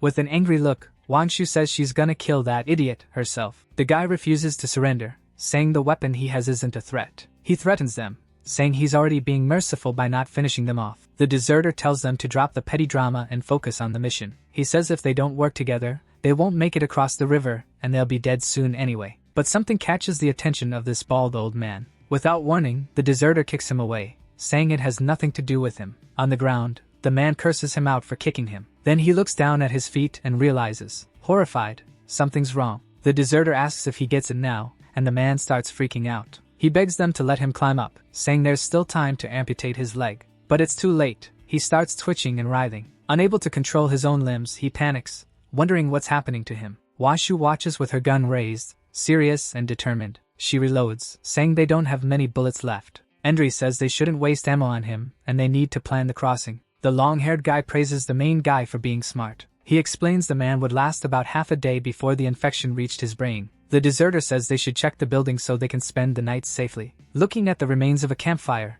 he figures it was made a few days ago. He says whoever lit it might still be nearby. The guy who got kicked has fully turned now. He stands up and reaches toward the others. The deserters group finds the kids who were hiding downstairs. Meanwhile, the leader shines his flashlight and says he found someone. It's a wounded guard wearing a helmet and safety goggles. Wanshu complains about the disgusting smell. Xiaoqiu hides behind Jing, and the girl tries to calm them down. Flies are crawling all over the guard's body. He was shot in an unprotected spot. The long-haired guy repeats that, from what he can tell, the kid's been dead about 3 days. Then the leader figures the guy must have been a bridge guard who ran from Yetong's group. After that, they notice he's holding a small notebook, so the long-haired guy starts reading it. It says there was no way out. Rock had been defeated by the Blazing Star. A flashback shows Blazing Star's men sneaking in while the others were playing poker. They got captured easily, and the guard wrote that it was a revenge plan. Looks like they were planning to get revenge on Guangzhou. The guard says he got shot in the shoulder while escaping the infected. The long-haired guy thinks it's interesting that the last thing he wrote about was cards. Endry wonders why Nyetong is at the bridge if Blazing Star attacked it. The deserter says the roof is safe and they can rest there and think about it tomorrow. Washu agrees, saying they're exhausted, and they decide it's better if the girls sleep away from those guys. Meanwhile, sitting down, the leader decides to eat. Wanshu gets suspicious, but the man promises he won't hurt anyone. Then she snatches the cake out of his hand and hands it to the kids instead. Annoyed, the deserter calls Wanshu a thief. The little boy cries alone in a corner, crushed by everything that happened. Xiaoqiu walks over and offers him a cake, trying to cheer him up. Angry, he says he doesn't want it. He's thinking about how to avenge his mom. He points at Endry, saying the guy with the stupid face looks even more depressed. Sitting on the edge, Endry gets asked by Xiao Xiao what he's doing there. Looking out over the city, Endry wonders if Uncle Hai is waiting for him up in the tower. The scene shifts to a dark street, with an old building in the background. A man limps along, singing as he leans on his crutches. Still limping, he keeps going down the empty street, singing some old song. He looks at the building while singing about being like mandarin ducks. Out of the shadows, a hooded guy watches him, holding a bat. The man turns around, like he can feel someone watching him. The hooded guy attacks from behind. As he runs, the old man asks who's there. He was already close to his hideout, but he gets taken down by the hit. With one crutch snapped, he falls to the ground, totally defenseless. Then he reaches for a metal jar. He begs not to be hurt, offering all his money, saying it's in the box. The hooded guy grabs the box and opens it, showing a bunch of coins inside. But he complains it's barely any money. And when they look closer, they realize they're just kids. With a stick in his hand, one of the boys asks if he really thinks a kid would hesitate. The old man tries to talk back, saying they're young and there are other ways to live. The boy cuts him off with a hit, telling him not to make him laugh. He mocks him for being blind and crippled, begging just to survive. Smiling, he asks why he doesn't just die already. The old man says even if his eyes and legs are useless, he can still live. He explains his hands and ears still work, so he can get by. The boy wonders if he should let him live or kill him with what little he's got left. The man tightens his fists, thinking about his choice. The boy throws the money box on the ground, scattering coins everywhere. With a look of disgust, he says he can't even bring himself to look down on someone that poor. The hooded kid complains, but the other one tells him to shut up. He says they should leave and find someone else to rob. Frustrated, the deserter says that old bastard is haunting his dreams now. Looking out at the city, he asks why the guy doesn't just give up on everything. The scene changes to Nietong's hideout, which is a total mess. Two drunk guys complain the booze was weak. Tongzi kicks someone who's basically passed out from how drunk he is. Annoyed, she complains that he's sleeping in his own puke. One of her goons says they got carried away after yesterday's big score. Grossed out, Tongzi picks up her lighter, covered in vomit, and complains about the smell. Outside, someone yells for them to come out and talk. He says if they don't, he's leaving. Smiling, she says they showed up right on time for the shift change and that she'll open the door. But it's the deserter, and he says he was at the museum while she was wiping everyone out. Her goon is even shocked to see him there. With a smile, the deserter says he didn't bring any weapons and he just wants to talk. Tongzi comments on how gutsy it is for him to show up there. They decide to bring him inside, and kill him if he says anything stupid.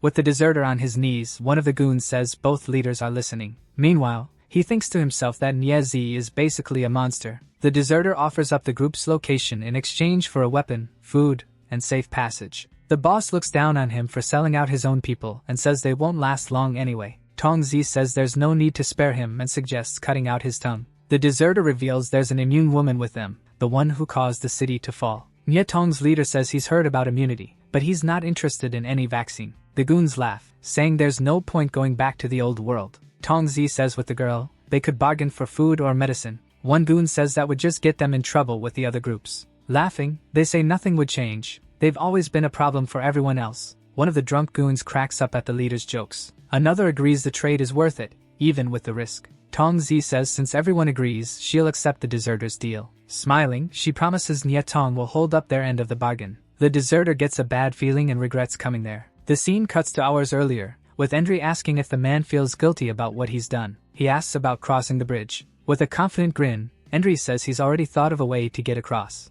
Endry calls the deserter out for giving up so fast. Wanshu says if they're crossing the bridge, they need to hurry and eat something first. The deserter smiles, thinking the whole situation is kind of funny and messed up. Endry says everyone's been having nightmares and hasn't slept well after everything. The guy in the hat says he saw more deaths last night than in a whole year, and the long-haired guy tells everyone to listen to Endry's plan. He says he's open to ideas and will talk through any plan that might work. The deserter points out that the Nietong group has a lot of men and strong defenses. Meanwhile, they've got 5 guns and 2 grenades, and they're running out of ammo. So Endry suggests luring the group into a trap and stealing their trucks. But one of them doubts it, saying there's no trap that can stop a truck full of lunatics. Another says that if one truck falls into the trap, the others will stop pushing forward. They wonder how they're supposed to lure the group into the trap without getting killed. Endry says Nietong doesn't kill for fun, they kill for resources. He explains that if the group finds out they have something they want, they'll come after it. With a determined look, he says all they have to do is set the trap and wait. Someone else questions the plan,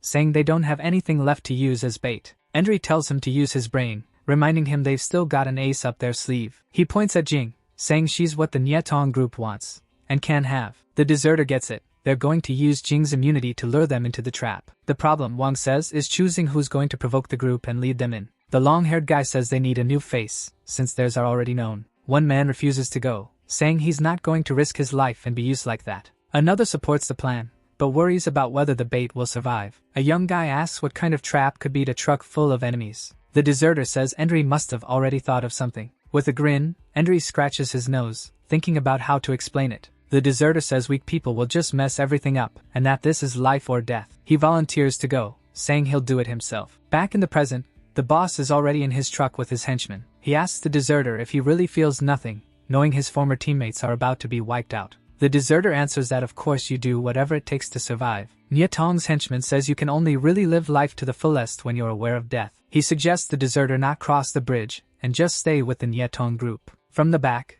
the deserter tells them to slow down. They're almost there. With a serious look, he says they've reached the meeting spot. They're standing in front of the abandoned hotel. The Nietong group gets ready to attack, with orders to kill everyone except Jing. Hidden in the bushes, Endry and Wang Shu watch the enemies closing in. Wang Shu comments on how many men and weapons the Nietong group has. One of the guys on the protagonist's side points out that huge boss. Endry reminds them to just stick to the plan. Wang Shu notices the Nietong men have stopped advancing and thinks something feels off. They're already close to the entrance. Nietong's henchman tells his men to spread out and hide separately. The masked leader orders the deserter to go to the courtyard and draw the group out. The deserter realizes this won't be easy. They're already suspicious. He worries that if they start yelling, they might wake up the monsters inside the hotel. Suddenly, Endry shows up, and the deserter, startled, asks what he's doing there. Endry lies, saying they found some drinks, and that they didn't take anything valuable. The deserter invites him to come upstairs and drink with them before they leave. Endry praises how fast the deserter reacted, but signals for him to stay quiet.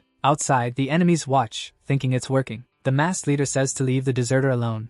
Thieves have principles too. Right after that, he gives the order, and his men move in. With weapons in hand, they rush toward the abandoned hotel. Nietong's men storm the place, ready to attack. Surprised, they wonder where Endry's group went, because they can't find them. Then they run into an infected person pinned to the wall by roots. Everywhere is packed with infected, and they realize they can't go in. Outside, a man says there are snipers and they need to be careful. The day before, Endry drew a map, explaining the layout of the place to the group. He explains that a car blocks the entrance, and the bushes create a bunch of pocket-like hiding spots. The protagonist reveals his plan: lure Nietong in and wake up the infected. One man doubts the plan, saying it's way too messy and risky. The deserter says that on the battlefield, the ones trying to survive are the ones who die. Smiling, he says the more dangerous it is, the easier it is to catch the enemy off guard. Outside, the group starts shooting to draw Nietong's attention. The men fall for the trap and, realizing they're at a disadvantage, rush back inside. The masked leader orders them to find the two liars who lured them there. Bullets ricochet off a white car. One of the fragments ends up hitting one of the guys in the face. One of Endry's men asks why the enemy isn't dodging.